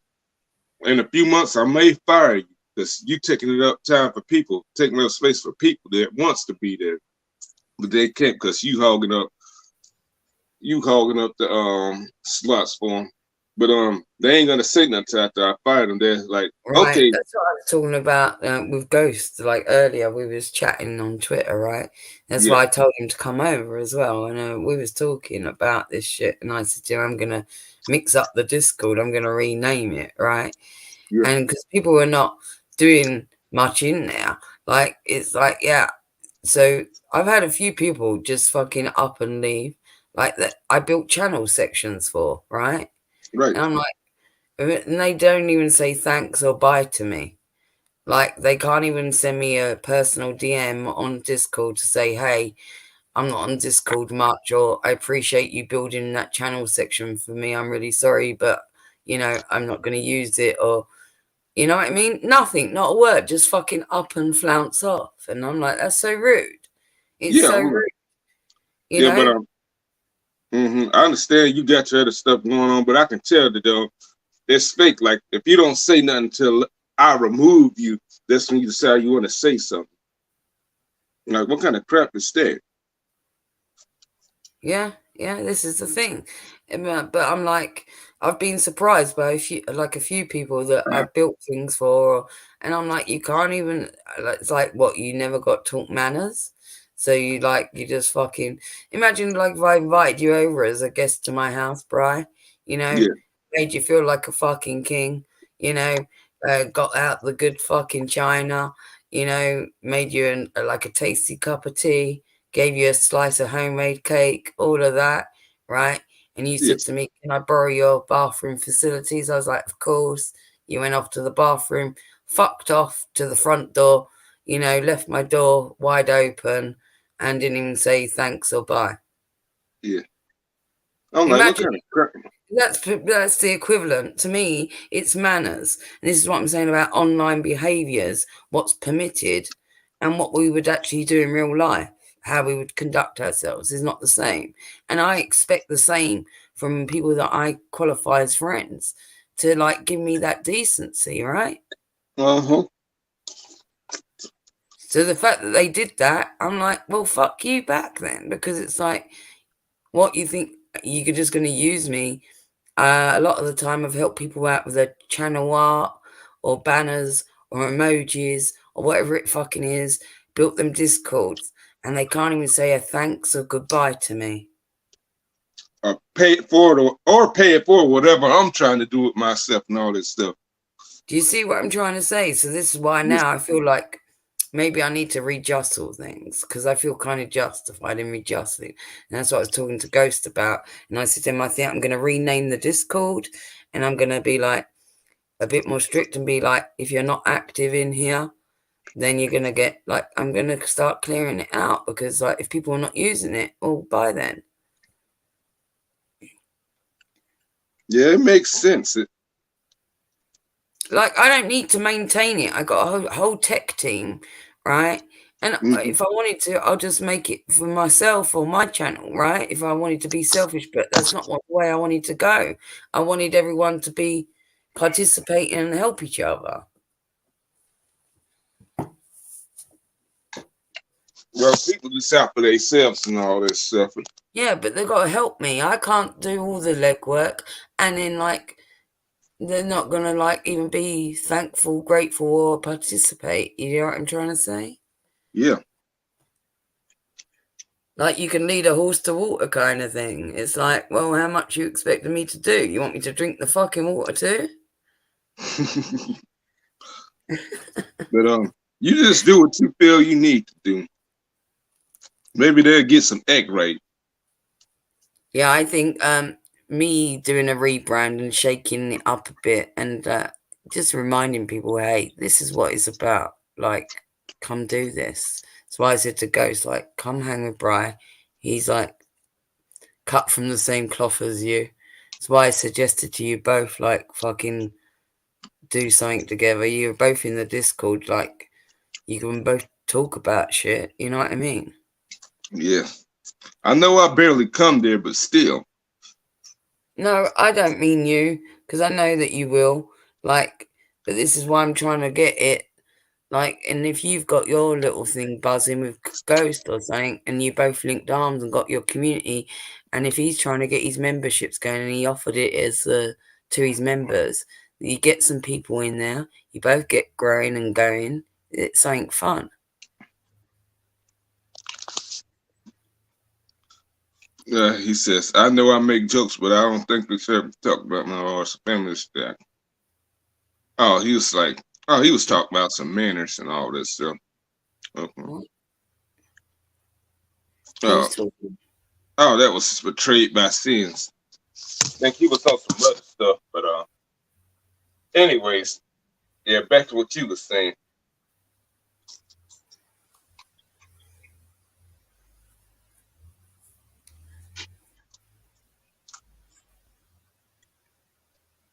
Yeah, I got a lot of time for people like you and Ghost that are just fucking chill and whatnot, and certain other people in that Discord, like I got time for. But I think there's a few people that they can go, you know what I mean? Because they're just not doing anything and don't ever plan to either.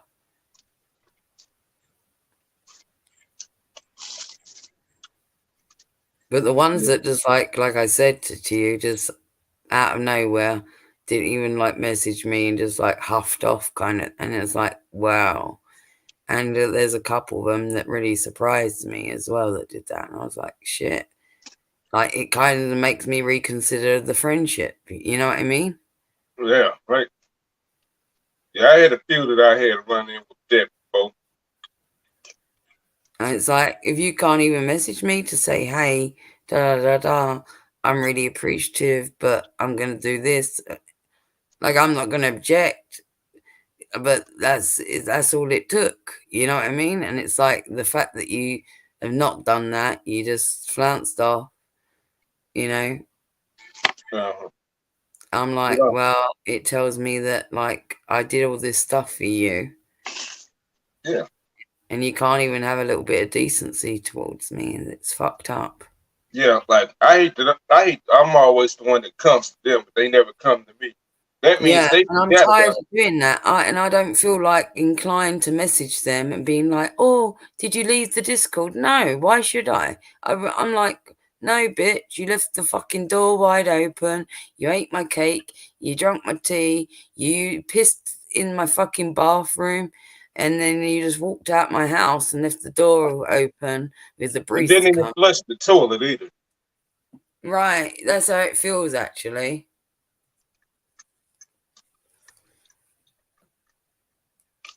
Yeah, that's a damn pet peeve, man. Disloyalty. It's not just that. I don't want to feel disheartened because I'm coming from a good place, right?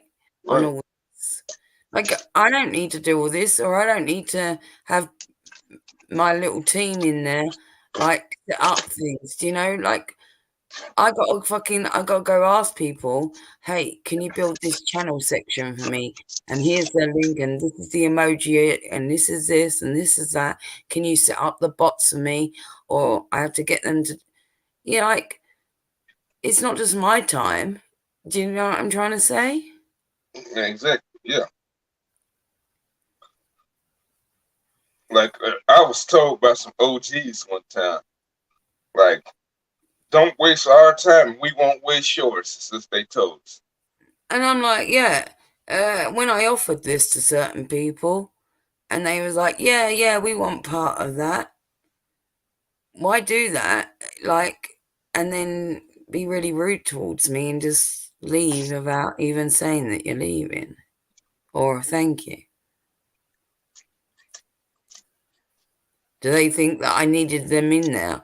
That I needed to build a channel section? That I needed to have more bots? Or I don't need all that. It was for them to help them grow. Exactly. But usually the people comes to me, and then they bounce. Now that's really disrespectful. If the person actually came to you at first, and then did that crap. And I'd rather just shake the rug, right? And Yeah. get the dirt off the rug and start with a nice clean rug and keep my positivity. So I don't want to feel disheartened and feel like people are going to do that to me. Do you see what I'm saying? So I want to be sure with who I'm investing in now. Like, have they got my back? Are they going to stick around? Do they actually want to participate or not? That's why I'm checking in with, you know, it's like, yeah, I need to because of that reason, because it's like, I'm not having a one-way street. I've been there before. I've been fucking used and trampled on by various individuals, help them their channels and shit, and they don't have my back. Yeah, I dealt with people like that before. Like I told you the first time you jumped on panel with me, like last month or whatever, 2 months ago. Yeah. I had a falling out with that person. No, it's before then because you've been in the Discord for probably that long. Yeah, yeah, I think I had a falling out with a certain person like that before. Like I had this lady with her shit and all this stuff. Then she abandons me, and then they used that. Okay, people are busy, but I it started to turn into an excuse. But you see them going around help the needs of people up. Like people are selective who they This want is to what I was support. trying to say to you earlier. Like those people that you originally probably met me through, right? You no longer see me kick with, right? Right. You So see that I'm not in those channels no more. You see that I'm like, what? I'm over at your channel, Betty's channel, maybe Stewie's channel, couple of people's channels now, because those people used me. You know, at the end of the day, that's what it fucking comes down to. You know, and it's like fucking almost like months later, 6 months later, that there's some sort of feeling about it, and it's like, I ain't got time for that. It's like you noticed a little bit too fucking late, because it's like, what? You used me up and hung me out to dry, and I don't fucking recover from that shit. Yeah, yeah, they just kind of had left you stranded, hanging and swinging. Yeah, I got a big fucking heart, and I got like a lot of people don't know that, because like I got this hard armor. But those that are close to me, the closer you are to me, the nicer I am to you, right? Right. And those that want to get close to me will take advantage of that. And that's been done time and time again to me. So that's why then I have to put on another fucking layer of armor again and again till my armor's like 10 fucking feet thick. I'm tired of it. I'm just tired of fucking like, yeah, I don't need fake friends. Fuck fake friends. Yes, I know where you come from. I've been where you've been. I'm on that situation. But over time, people do be wanting to help in the beginning, then they change once something spectacular happens, and they like they get some type of a deal, a good business venture, get their music career going on, all this stuff. Yeah, but I'm not sure this. Like I told you about this disagreement I had with a person that I'm still friends with to this day. Like we didn't talk for 3.5 years. That's the feeling that I got, but it was no proof to it. But I started seeing some red flags in that situation. Mm-hmm. So I called her out on in her group. I feel like I was being lied to at first. I felt like they didn't understand what I was asking, so I asked again. Yeah, because they don't realize that your tolerance on it is fucking dipped. Because that's where I'm at, right? So it's like I won't be having I won't be having more of the same. When you've had a taste of this shit, or people have shit on you, or used you, or done some stuff, it's all well and fucking good, and you take your lumps, right? But you got to take your learning curve from that, and it's like you can't be letting people do this to you time and time again. As much as you want to open up to people, as much as you want to help people, as much as they also have to be deserving of that, and they have to display some sort of, like I'm saying, two-way street to you to kind of justify that. I've realized that now. I realized not to give it all away to those that are not deserving. I've realized that I need to see it back a bit now. Because if I see that you just want to fucking use me, well, hit the road. Yeah, exactly. I don't get attached to these people because that's gonna melt you even faster. It's not just that. It's not just about, my feelings, like, I can't take the hurt. No, I probably can, because I'm a survivor in the sense of, I will build up another thicker layer of skin and get back up. Don't you worry about me. That's not a problem. But the thing is that I don't need to take that time out of my day. I don't need to take the time out of my day to lick my fucking wounds even. Not only do I not need those wounds in the first place, but I don't need to fuck with your ass and waste that time either. So let's just cut this off where it is now. So now I'm a bit more cut and dry. So as much as I want to be, show that inner core of myself and be sweet and cool with everyone, I realize I can't be like that with everyone. Yeah, because everyone with us, like me and you, let it be known that we are not for everyone. Then anybody listening out there or in the chat, y'all ain't for everyone either. So, like everybody don't mash up. No, but it really don't have to be taken to a whole nother level where it's finger pointing and all this stuff. But still. Yeah, well, those that can dish it have to learn to take it. There's a bit of that. Finger pointing is no good. But it's like, well, you got to realize that you do, get what you give in that sense. And that's why I'm saying about this in terms of even a two-way street, whether it's good behaviors, bad behaviors, whatever. It's always a two-way street, right? Right. Yeah, I gotta see that shit from people more because I'm not having a fucking repeat of this stuff again and again and again. It's like, I've done that before. And then I tell them, you know what? It turns out that all along, you didn't need me and I didn't need you. Then I tell them, you know what? Let's split separate ways.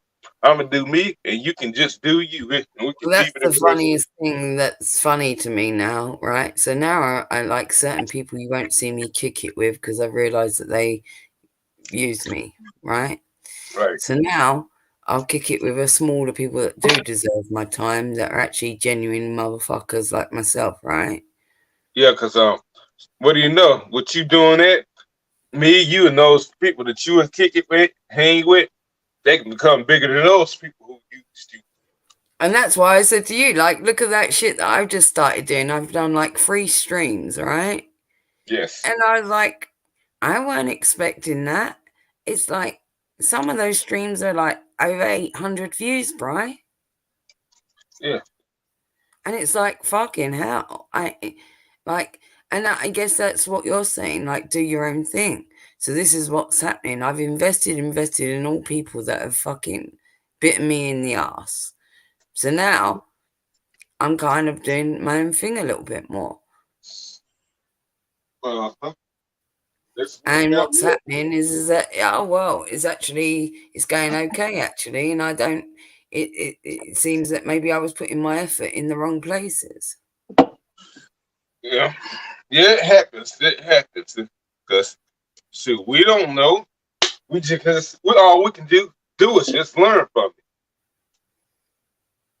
And it's a real shame because I like helping people, but like I'm saying, I think it is a case of I have to see who actually deserves that or wants it in a way. Like, I don't mind. I do for my friends. I'll say, if my friends, like even you, if you said to me, "Hey, Def, I really would like a cool new piece of artwork for my channel," I'll whip that up for you, and I would do it. Right? What do you want? And I would do that. Yeah, I used to make logos for people. Yeah, it wasn't but professional. It's not a problem to me. But because me and you have got a genuine friendship, we enjoy each other's company. You come over to my shit. You've left various comments on my videos, come into my streams. You know, you've got my back. I feel that from you. Do you see what I mean? It's different. Yes. I don't have to question it with you. Yeah, because you know where I'm all about where I'm coming from. So yeah. You're the same. And like, it's like, yeah, I don't care if you turned up to every stream. I don't care if you commented on it every video. You do enough, and that's enough for me. That's all I want from a friend, right? It's just enough. Right.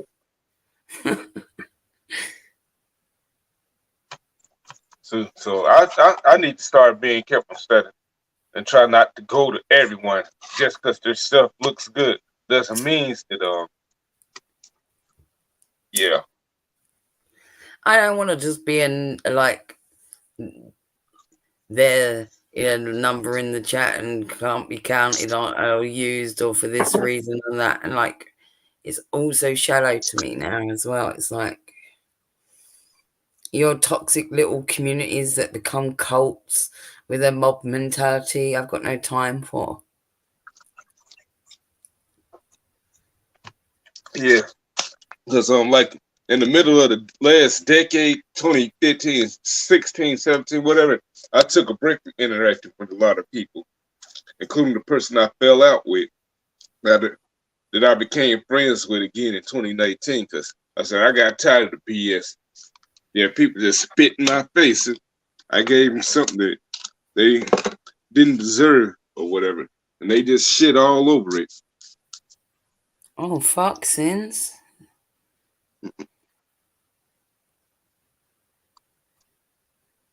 Yeah. Damn. Yeah. But yeah, sometimes we get those hunts with those people on here. I had a few of them, man. Yeah, that's hard going sins. Yeah. Like Yeah, but I hope people come. that's like modern dating is hard going anyway. The fact that a lot of online dating is done anyway, but then if you want to bring it to the platform of YouTube where you're all mixing in circles with people that you know, and yeah, that's another layer, right? You know? Yeah, that's the right thing to do, Sins. Just move on and be happy. Leave Yeah, things alone. sins. Yeah, I agree. I agree, mate.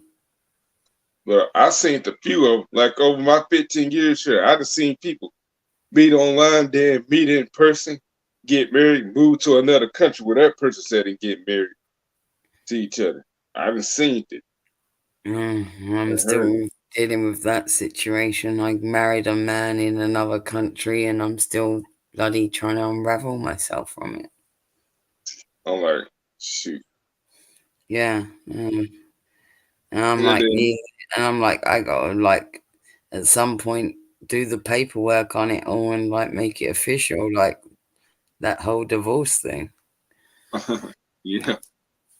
You know, But because I don't even know. It's like, you know, that whole it's complicated. It's like, well, what do you tell people? Like when you're married to someone that's in a different country, you're still married, but you're not with them, not just because they're long distance, but you're separated because, like, nah, it's not. But I'm not actually technically divorced yet. It's like fucking. I'm in real like no man's land. yeah. But yeah, I just seen all that. I just seen them visit each other. Like one person leaving the U.S. to go to Canada every weekend to see her guy at the time. All that stuff. Almost every weekend.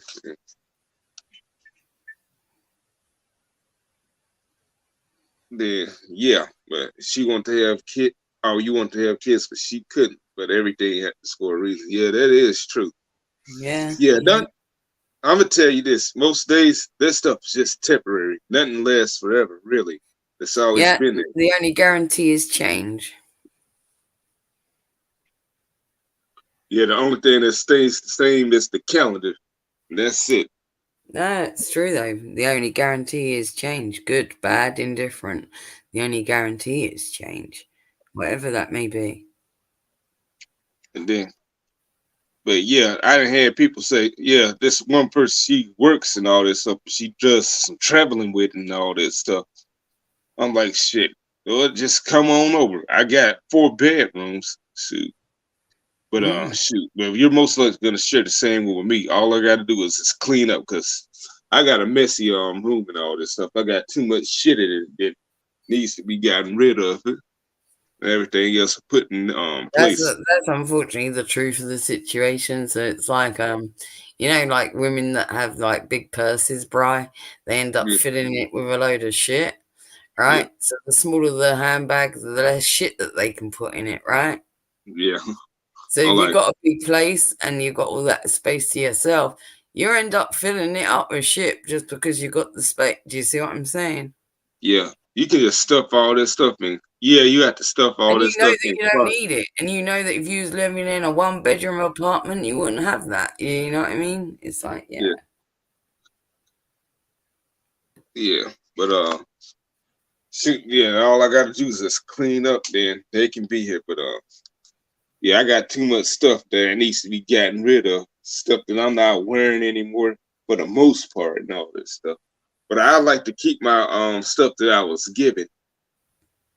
Yeah, yeah, yeah. 'Cause, Sentimental stuff or whatnot. But other stuff, just, yeah, give it to charity, right? yeah, That's what shoot, I do with my stuff, like whatever it is, whether it's clothing, furnishings, even old furniture. I contact like the charity places, and they come collect it. And yeah. Send it to the Salvation Army. yeah, yeah, yeah, for sure. Because I'm like all about like people throw too much stuff away, right? Yeah, yeah. Do that. All that, even canned foods and all that stuff. Cause I don't eat corn off the cob, so that's easy. I can easily give that to send that to somebody in the Philippines and all this stuff. They'll appreciate it.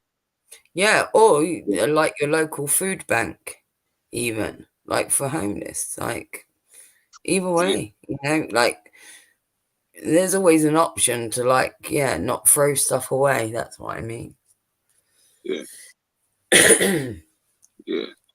Just do People it are before. too wasteful, disposable mentalities. So people are just like that with everything, not just with people, but with things and right, disposable. Mm. Yeah, but I got like too much.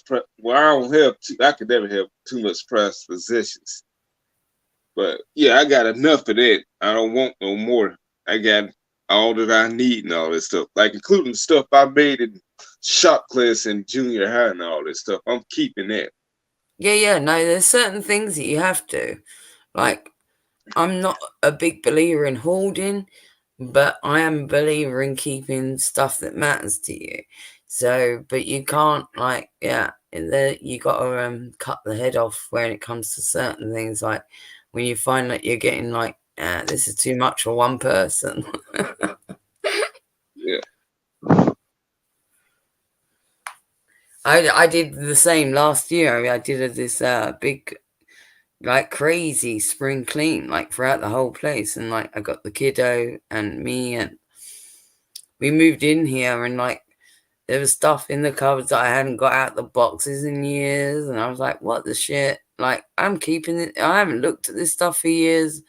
And there's yeah, nothing in there that's sentimental. Why am I keeping it? Sort of thing. It's like, It's probably something that you was looking for forever, haven't seen it forever, and you've been trying to find it. yeah, You you tell might yourself, find one or two things like that, but then there's a bit of you that's like, well, if I've not used it like in X amount of time, how much was I missing it from my life? yeah, You know what I mean? So that's why I started getting like last year, and I did this massive clean out. I was like, I got real cutthroat about shit, and I was like, get rid of, get rid of, get rid of, get rid. Like I'm not using it. I've not lost it or missed it or whatever it fucking is. So if I've not used it in like a year, 2 years or whatever, why am I still hanging on to that shit? I'm like, yeah, that's a good question. Like I had a lot of magazines that I used to read and buy from the store. Excuse me. I was subscribed to a lot of hip hop magazines and all that stuff. Mm-hmm. Then, you know what? I lost interest in some of them, so I threw them away and all this stuff. Shoot, yeah, some I could keep like to hang on my wall when I was younger and all this stuff, and on my door and all this stuff. Cut Yeah, some yeah, yeah. pictures out and hang them up. But yeah, I had to get rid of some of those things. I still got most of them, cause but yeah, Yeah. And I did it like even going through like the kiddos thing, looking through the boxes, I was like, shit, there's stuff in here that you're never gonna use again or doesn't fit you. What we doing here? Like, get rid of, charity shop that stuff. I'm like, yeah, I even did that with the clothes over some years ago that my mom bought for me. She still buys clothes for me. She just recently did it for my upcoming birthday. Like she has Huh? some stuff like skinny jeans. I never wear those things. I can't stand those things. She gave it Mm-hmm. to me anyway, so I said, you know what? I can give this to the Salvation Army. Like shit. Right. And we got to Yeah. remember, like, it's kind of Western mentality. We do it in this like hemisphere. We kind of all buy too much materialism, too many possessions. You know what I mean? I'm like, yeah, then buy houses that you don't need. I'm like, big ass houses for one person. I'm like, do you really need all that space? Yeah. So I kind of want to go more like minimalist, but I still obviously will keep my trinkets or my sentimental value. So like things, bits and pieces that I want to. So, but a massive decluttering, to the extreme. That's become true. Yeah. But yeah, I can see if you was saving that big house for a get together every now and then or whatever, or once in a blue moon and all this stuff. But Yeah, right, yeah, Sins. It's good to declutter. It's good to let things go. And I'm not even a materialistic person, you know, in all honesty. So for me, it's not that hard to wave goodbye to personal items unless there is some sentiment or something, something from my father or, that I'll never get rid of or yeah, stuff like that, sure. But in terms of other stuff, I'm like, yeah, whatever. And mhm, I'm not one of these people that needs all the gadgets or keeping up with the Joneses or buying too much anyway, but I still want to be less than I've got still. You know what I mean? yeah. Like I said, I need to quit being a pet rat. Like I said, because you got to think long term. One day, you're probably gonna want to move to another house or get to. You don't Yeah, want to yeah, deal with. right. Yeah. Yeah, you gonna need Yeah, the you more. got to think about like as you get to be an older tortoise, your shell's gonna get heavier. Oh yeah. Though I did say for now on out, if I move again, then I hire the people, the moving companies to come do that shit for me because there's people for that. I Yeah, but ain't one of it those still guys. is a lot of upheaval because we got to remember when you move house, right? You got to box all this shit up. Doesn't matter if the movers are moving it and putting it into the fucking place for you. You got to unbox it all. You still got to. You see what I'm saying? The more Yeah, stuff, the more. yeah, Yeah, yeah. You fuck. got to make their job easier. Just Mhm. box the stuff up there, Yeah, tear I down want what. the ability, Bri, to travel light. Like when you was younger, less responsibilities, less shit. I want to go reverse. So the older I get, I want to get back more to that. Yeah, I can travel light if I need to. I'm like, yeah, but me, I was hell bent on responsibility ever since I was young and all this stuff. All right, you take care, Stins. Oh yeah, later, Sins. Nice chatting with you too, Yeah, mate. you come again like you do as usual. But Yeah, yeah. Sins is cool. anyways, yeah. But the less as far as responsibilities goes, like no, I was hell bent on being my own man and all that stuff. So, but Yeah, yeah. yeah, We all go through phases. I think that's the thing in our lives. Yeah.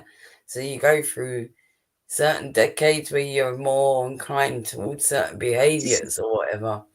And then, like, yeah, you get longer in the tooth and you see shit for what it is. yeah, yeah. But yeah, but as a parent, yeah, they prepare you for that. Then when you hit your teenage years, then that's when you start to have those disagreements with them. Then you'll be like, no, I can't wait to get the fuck up out of here. Then Mm. come graduation time, y'all start to appreciate each other. Then And I was like that. I dipped the fuck out of Dodge when I was 17. I was oh living in this big Victorian house, working in the city. Like, I was pinning more money than, like, most of the fucking people that were like twice my age. You know what I mean? Like my mum was working around the clock at a full-time job, and I went and got this job when I was 17, and I was like high flying. Like my wage was probably twice her wage, and I didn't even know what to do with myself. I had money coming out my ears that time. You know, I didn't even know what yeah, to spend it on my paycheck. You know what I mean? yeah, but yeah, when it was time for me to graduate, I went to a training school and all this stuff to help you get a job. But I didn't need help finding a job. I just wanted to be free. I could have did anything. I just wanted to be free. That's the My same be as me. That's why I went and did what I did at 17, no less. Like, that's pretty fucking young to, like, I'm going to separate myself. I'm going to go out into the. And I did. And I in the went and got real this world. fucking really good job. And I was holding it down. Um, and it was all about freedom to me. That's everything was about getting away from the family home and getting my own freedom and independence in every way I could. Yeah, but they try to keep you around and all that stuff. Not because I think it's not only just because they can't let go. It's because no, they just don't want to be alone. I'm like, they ain't looking at it from this perspective. I'm giving y'all some privacy to do what y'all want to do. So less responsibilities for y'all again. So this your opportunity. And this is my opportunity to start my Yeah, new right. life. But then saying that, this is the thing, right? So my kiddo, I call them kiddo, they're going to be 18 this year, bro. 18. Uh-oh. He has no plans. If I was to ask him, hey, when you moving out, you know what his answer would be to me? What up? Never. Oh, come on. No, seriously, Come man. on. Like Come on. he is that boy. Like he's like a real he's studious. He's like a bookworm. He's doing his A levels. He's planning on being a writer and journalist. So he's never brought no trouble to my door, you know. And he likes mum's home cooking, and I do all his cleaning. You know what I mean? It's like Oh, yeah. he's good as Yeah. gold. And Yeah. he's got a relationship, and he goes stays over there overnight, or they come over here, and it's all good. And I'm real chill, even as a mum. You know what I mean? Because I homeschooled him for the first 10 years of his life. So he grew up with a different mentality to a lot of young kids. He's a real, like, sensible kid, you know? Yeah. But yeah, he can stay over there. I know you're gonna let him stay over there because he gonna stay over there as long as she needs you and all that stuff. It's He'll funny leave though, me. you know how we were talking about being kids of the 80s, and like me and you couldn't wait to escape, right? Yeah. And then like my kiddo's like a year older than I was when I left home, has no plans on going anywhere. It's funny, isn't it? Yeah. It's easier for me because I live in a crap town and all this stuff where it's no hope for most and all that stuff. And then negative people, I want to get away from that, which I did. But unfortunately, I ended up having to come back because I had a disagreement at that training school and all this stuff. I finished up what I needed to finish out, but yeah, I ended up coming back here. But years later, I was ready to go. I hate that I came back. I wish it was something I could have worked out. Like I had a friend over there that allowed me to stick around and all that stuff. And plus, I started to like the people that I went to high school with because Right. I didn't like most of the people. Then I Yeah. seen how Break shitty it in. they are again. This is the I, thing. It's like, and maybe that's the thing, because and my kiddo's got all this trust and freedom because they're so good, right? Like yeah, I've never had a reason not to trust them or anything like that. And we just got a cool relationship, I guess. I totally different relationship to like the relationship I've got with my mother, you know? yeah, Like I had a need to get away when I was 17. I like couldn't wait to get the fuck out of there. He's got no reason to leave. He likes like we get on, we don't argue, you know. We got a yeah, good I don't treat him like he's fucking 6 years old. Like, you know what I mean? There's a level of respect. yeah, yeah. I'm like, yeah. My family used to treat me like that. That's why I hated That's what them I'm for the saying. most I think part. it's a generational thing because, like, the way that I treat so everything that we went through, right? Let's say in our generation, Bri, and I was Yeah, like, fuck that shit. When I'm older and if I ever have kids, I'm never doing that to my kid, right? And a lot of people yeah, forget that, but I didn't. So when my kid came along, I actually did become a cooler parent. And I actually went, no, I ain't becoming my mum, you know? yeah. Look, yeah. So At the yeah, I same think time, that though, helps. I think that at, helps that he doesn't want to fucking leave me because like we're yeah, chill. I'm like, I now know at the same time that you're not being his friend and all this stuff. You're just Oh doing no, what you no, need no. to do. Yeah, right. You know that you know how straight talking I am. You've heard me pull people up. You've heard me go at people probably, right? Yeah, probably So when so. I need to pull a motherfucker in, I pull them in so hard, so sharp that it shocks their system that they'll never do it again to me, right? Right. And you know that about me. You know that I got that feistiness. Um, but I'm chill. I'll keep it on a level with anyone if they keep it on that level with me. Yes. I'm pretty much the same way as well. I think that's why me and you vibe, because I think we can tell that about each other. You see, we're so chill and straight talking, but don't come at us the wrong way and be mistaken now. Yes. That's the worst thing that a person can do. Uh-huh. Some people still don't want to learn about, don't want to learn. Yeah, yeah, but I think me and you can read that in each other very well, and that's why we can laugh about it. Because, like, yeah, we get it. And then, but shoot, but yeah. But after I came back home, like in 2006, like late 2006, I said, and so what I left behind, I said, damn, I forgot.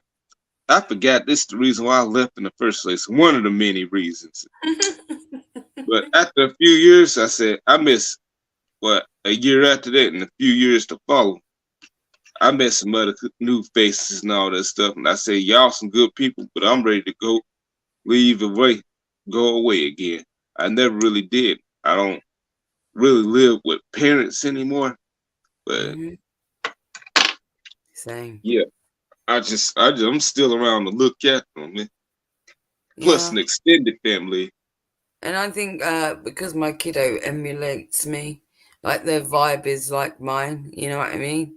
Um, it's real easy to like, I don't care if you stay or go, you know what I mean? It's like if he wants to stay another 10 years, stay another, if he doesn't want to leave, fine. Because he's just like Yeah, me in a lot of ways, like his mentality and his behaviors. I couldn't live with someone like my mum again, for real. yes, neither can I. Well, yeah, she had her husband for like almost 10 years. They get along just well. I'm let them have their privacy. Yeah, exactly. That's the same situation with mine, actually. Yeah, got another partner Yeah, or married. yeah, my dad does his thing. I do my thing. My little brother, yeah, he lives in a different state with him and his girlfriend and all this stuff. Yeah, my older brother, he lives like all the way on the other side of London, far away. With his well, it's his like second like kind of relationship. Like he's got another son with this. They're married and everything, you Yeah, know. But he had a previous relationship with two. Like I got two older nieces, basically, but he never married her. But he married the second one, if that makes sense. So it's like, yeah, but he lives all the way out, so I don't see him that often. yeah. My brother visits us in the city like every once in a blue moon because he has a busy job. He travels some of the time. I think he just came back from California because he Yeah, lives it's in like my brother. Dallas. He's got this new family, you know what I mean, with another kid and Yeah, full-time job, and it's just hard to see each other. I actually see my nieces more than I see him, you know, but they're like near enough grown because the youngest is the same age as my kiddo, coming up 18, and the eldest one is 21. So they can come down. They travel down to me by themselves and come stay with me. yeah, but oh yeah, but yeah, I see my friends and my extended family more than my real family because you can't be around your real family too much. Ah, yeah, It's see, you know what you right. See, that's exactly what I'm saying. yeah, I think like as far as my father's side of the family, the last time we got together I was the think the rule Christmas is party. right. Anyone that you lived under the roof with is definitely like off limits in the sense of like can't be around them too often. Yeah, the Yeah. ones closest to you is the ones who push your buttons. Uh-huh. For real. For real. Yeah, Fuck. like the last time I got together with my dad's side of the family, it was the Christmas party. It was a celebration then. He says we should get together more often instead of waiting till somebody dies. Because last year on Labor Day, that's just one of his sisters died. That was like 11 months apart from the other twin sister dying back in 2021. Well, like, yeah, I said, but yeah, I see it. Like but seeing how toxic family members are, he kept me and my brother away from those family, from them and all that stuff. Now my Mm. little brother, he got his own thing as usual. He got his own girlfriend in Texas and all that stuff. They live together. Then me, I'm very low key and all that stuff. Shoot. But yeah. yeah, I see my extended family more than I see my real family. Yeah, And yeah, then me and them, we're not even the same color to be exact. I'm like, well, but I ain't seen them in a long time though. I'm gonna see them again because yeah. one Well, of the it's the guys way it having is. It's like a my nieces are a fucking mix, right, Bri? yeah, So my oldest niece, like at that time when she was born, I was still my brother come to stay with me with his girlfriend who was pregnant at the time, and they lived with me for the first few years before they got on their feet. So my oldest niece, she used to call me mum when I walked in the room, you know. So she's real yeah, close to me, and yeah, but she's extended family, and like my nieces come down, and they're mixed rate. They're like beautiful girls. I love them, yeah, and my nephew, he's half. He's biracial because my brother's wife is Jamaican. Um, so yeah, it's just yeah, weird how it happens though. But like you're saying, the ones that are closest to you, I don't hang with. I hang with like my extended family more. Like yeah. Me and my eldest niece are so fucking tight. yeah. But yeah, my extended family, they only met one member of my family, most of them. Like that was cousins, one of my cousins, and he's in jail right now. Yeah, So it's weird how it works like that because I don't really vibe with the other side of the family as much, you see. You know what I yeah, mean? It's yeah, like and the reason they're I all vibe straight with him, laced, like that side of the family, like the white side of real straight laced. yeah, Like my mum's side of the family is so straight. Like, yeah, I just can't. yeah. No, both sides are crazy for me, but yeah, my cousin I told you about just a few seconds ago. Yeah, he's from my mom's side of the family. The reason why we bad because we had the same friends. We might not came from the same generation or whatever, or the Mm-hmm. same time frame. I think that's what makes it a plus, cause yeah, cause he used to hang with my extended sister. I known her since she was about 13 back in Yeah, 2007. Cause like I met her like at a skate park. Like some of us is old cats. I was one of the old cats, probably the oldest one of all. And the rest of them was still in high school and all that stuff. At junior high, we used to hang at this skate park, watch each other skate, hang out, yeah, yeah. smoke cigarettes and all this stuff, and drink alcohol. Like But you do. we had to keep that at a minimum, cause and hide that shit, cause it was right in front of the high school where they had cameras in it. Cops could come by and see that shit.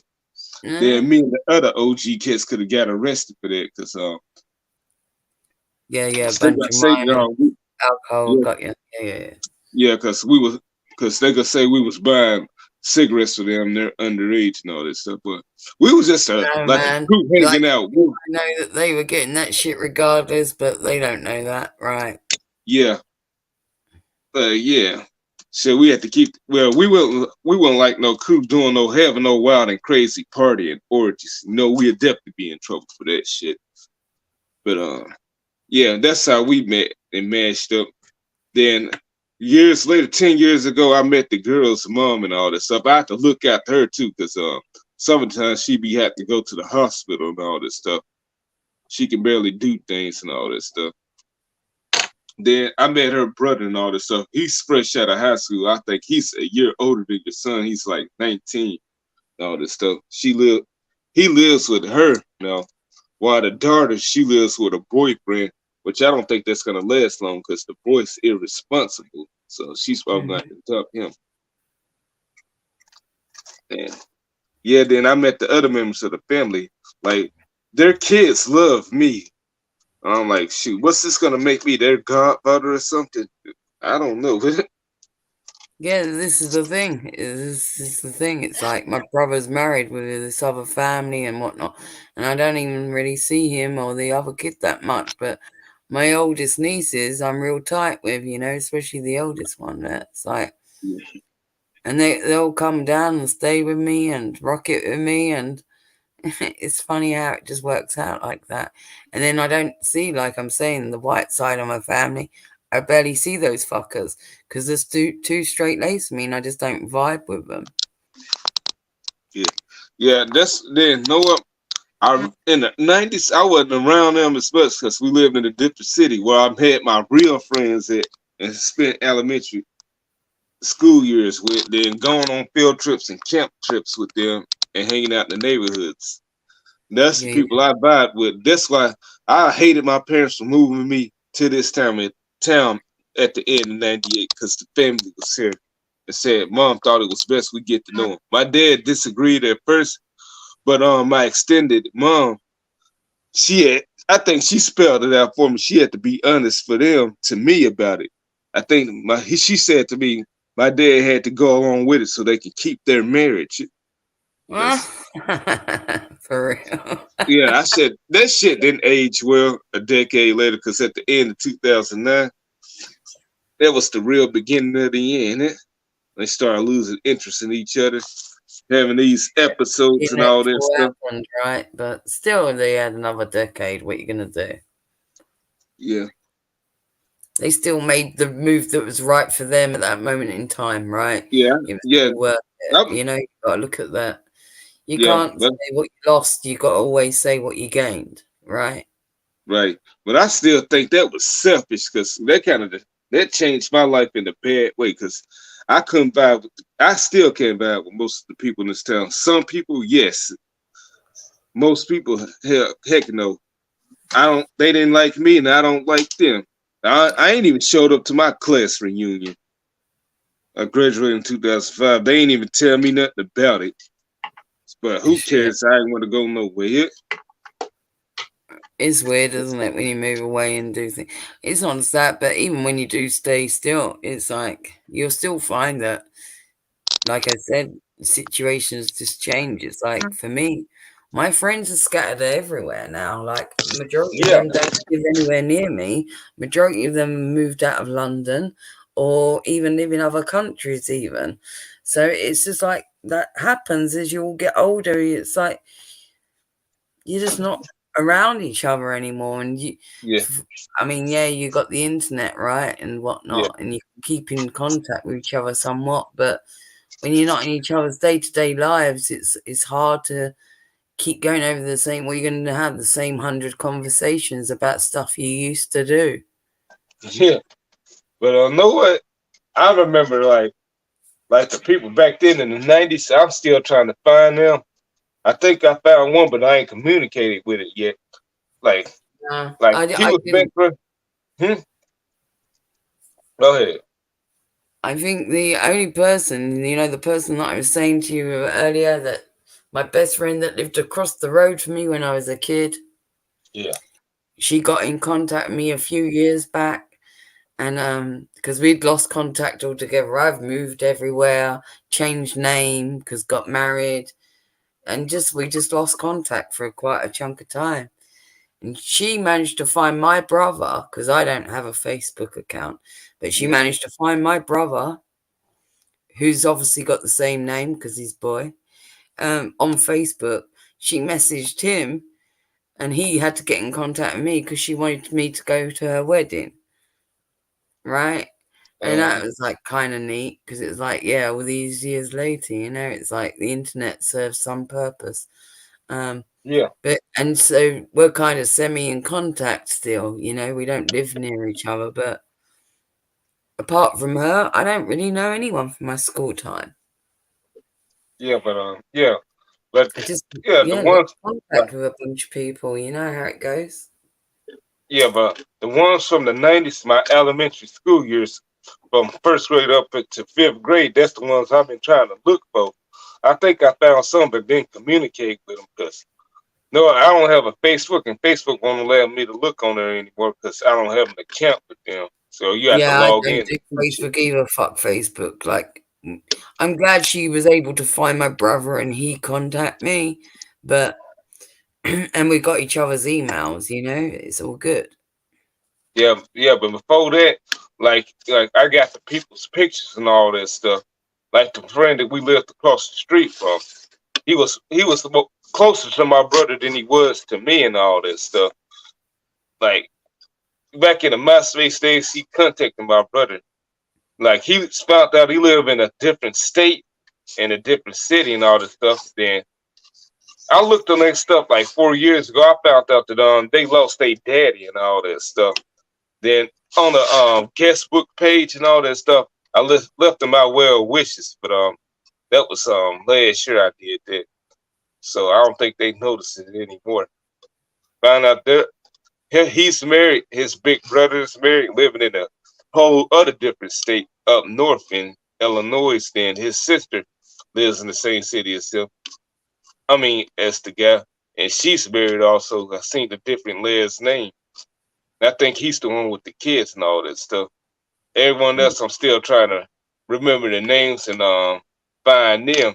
Cause no, it'll be a dream come true if we can have our own little reunion, have a get together.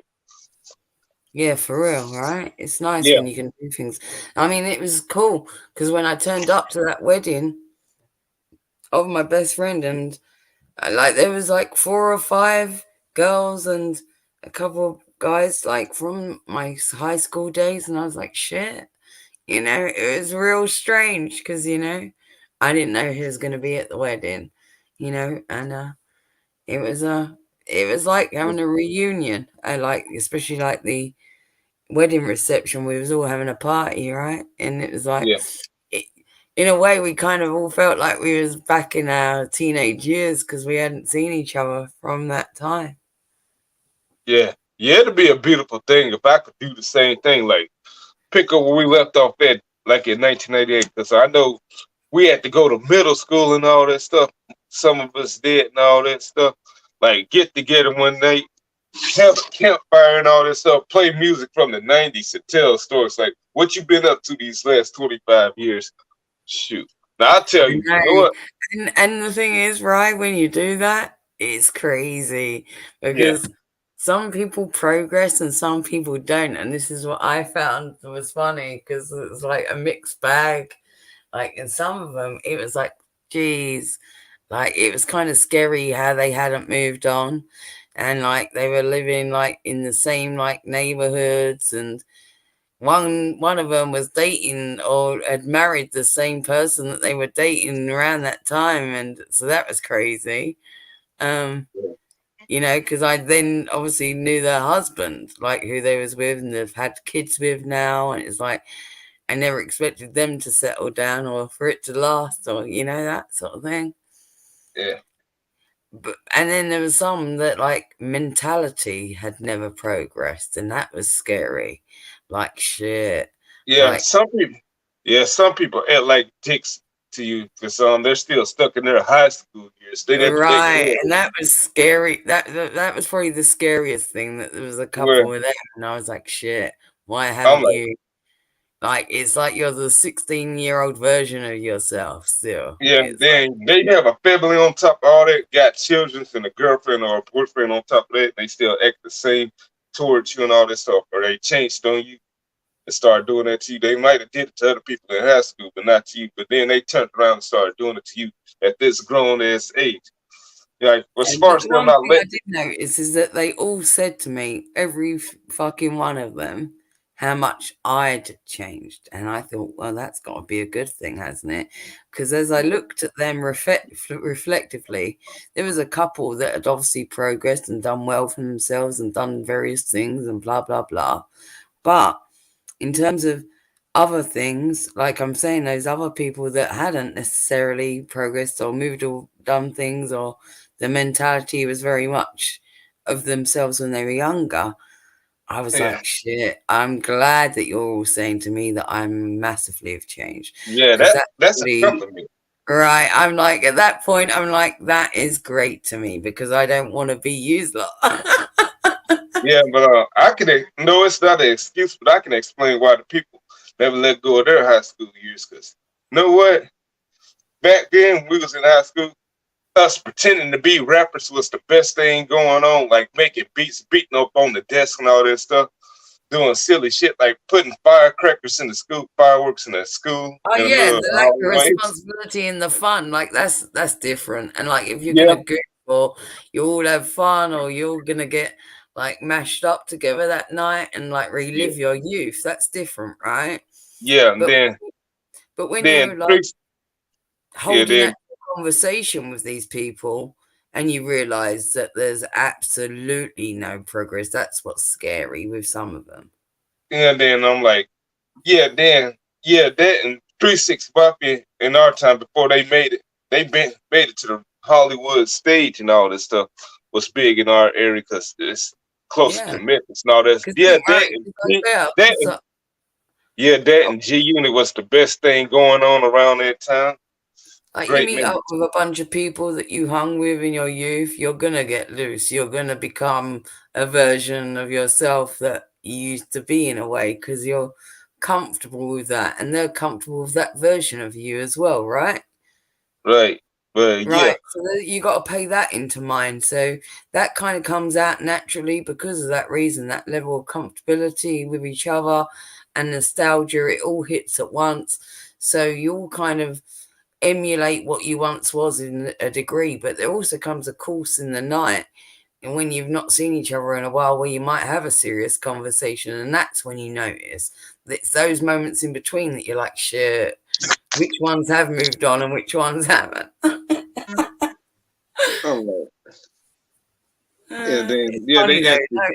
It's something worth doing.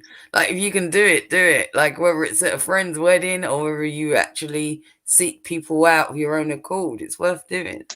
Yeah. Let's see if I'm up to it first. Just if not, don't do it with me yet. Don't do that to me. You can do that with somebody else. See, I just slowed down. I didn't grow up with it. I'm still a renegade, but anyway, some people react fake with it. Even the ones you took classes with. I'm like, they act like you slept in the same bed with them and had dinner with them. Fuck, like they bro, why did you not call yourself that like YouTube name?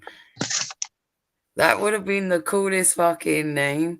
You should have just gone with fucking like Renegade Brian or something. Yeah, no, I was a renegade in my elementary years. No, but my high school years. In a way, I was like, you kind of are renegade-ish, and I was like, why is your YouTube name not Renegade? But yeah, I was a renegade in my elementary years till I was put on the pill. But yeah, then my high school year, my other years, you know what? I told you I moved, so I kind of slowed down. Didn't want to interact with people. Maybe until the end of my 9th grade year, I started to talk more and interact more. That stuff didn't get over well in high school. Most of them didn't like go through phases, right? That's what I was saying. Like we progress differently, and there's like moments in time for us, and where you're a certain version of yourself when you get older and wiser, or you conduct yourself in different ways, or you're a little more thoughtful about things. But essentially, who you are is who you are. For real, you want to see an element of what exists in someone still exists, and you don't want to stamp all of it out. Yeah, I think that's why people go to class reunions to see. Let's see how this person turned out. Yeah, right.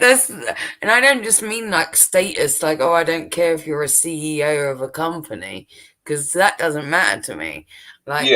Like I'm saying to you, because I don't care if we're all getting loose together, people having a smoke, a drink, whatever. You're all gonna get goofy with each other and become youthful again anyway. So it doesn't really matter what your job is and what car you drive to me. But it is those little bits in between, those little sober moments, or like stoner talk, I guess, if you want to call it that, even where you get introspective with each other and you're like, listen, then you stumble across the truths. But it's easier for me but not to show up, because it goes like this. The reason why I ain't show up, like most of them I don't give a damn about, especially if I ain't talked to you in like 5 years to a decade, up before the class reunion, our first class reunion. Chances are I didn't give a shit about you. I knew I wasn't going to be remembered. Right. That's why I say my crew from the 90s, back in that Little Rock area in Arkansas, named Jacksonville, Arkansas.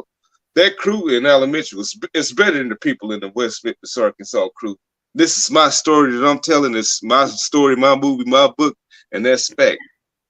It's better. I had a better crew. I had better friends, a better girlfriend, even for little kids. My mom told me yesterday, y'all was babies and y'all didn't know it. But yes, we did. We started like at the end of the time before you made that stupid conscious decision to move me and all that stuff. We were starting to mature.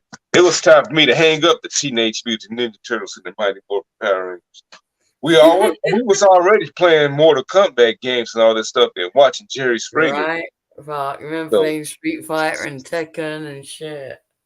And then getting into the wrestling, then watching the hardcore shit. Like, yeah, we was starting for sure, but yeah, that crew is better than the crew that I graduated with. And that's fact. I'm like my little brother here. I know he'll think different. Yeah, do you know what I'm gonna have to say to you? Because like my best friend, the one that lived across the road to me, she was part of my like crew from back then when I was youthful in my elementary and middle school and high school. But the other fuckers in high school, I could like a lot of them, whatever. But the original crew, like from my elementary and middle school, those were I had more fun with that lot, and then like we all separated when like we went to different high schools. I said, shit.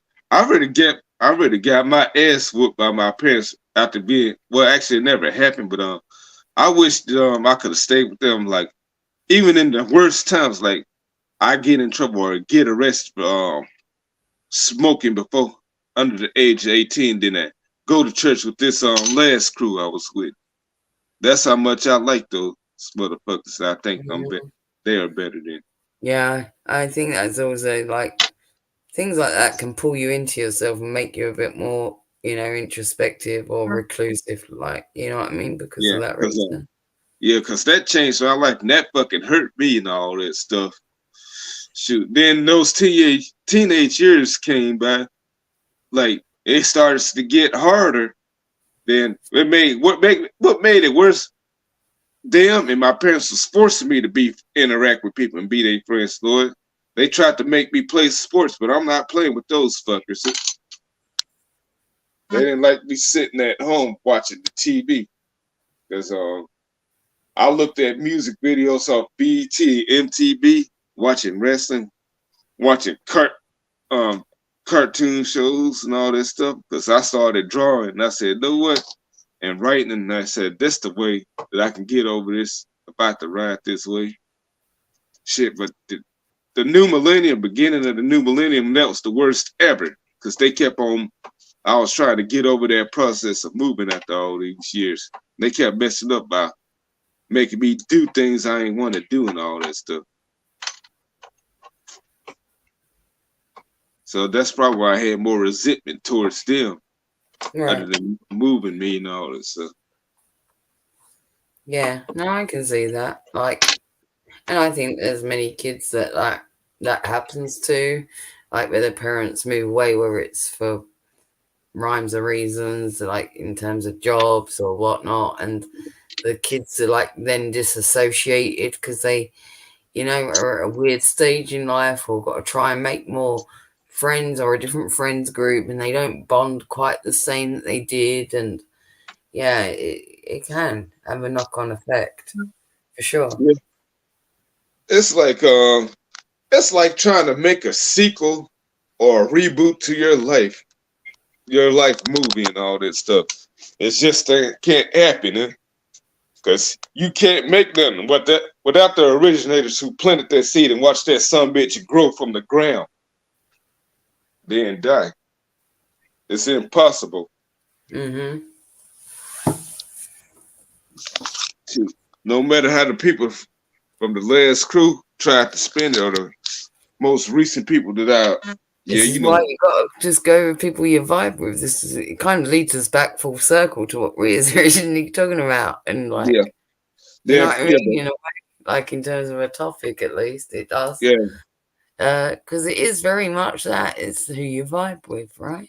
Yeah, and then people wonder why back in those days, how come you don't have a girlfriend yet, man? And there she goes, like you can't force nobody on nobody else. There's somebody you can probably get to talk to somebody. But I never really told most people my story. But that is what it is. But my brother, know what? He got over that quickly because he's more active.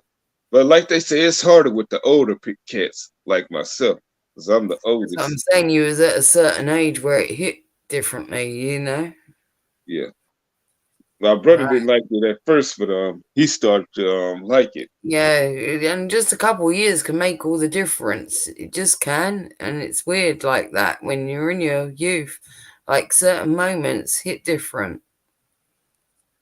Yeah, but I met those few friends and all that stuff.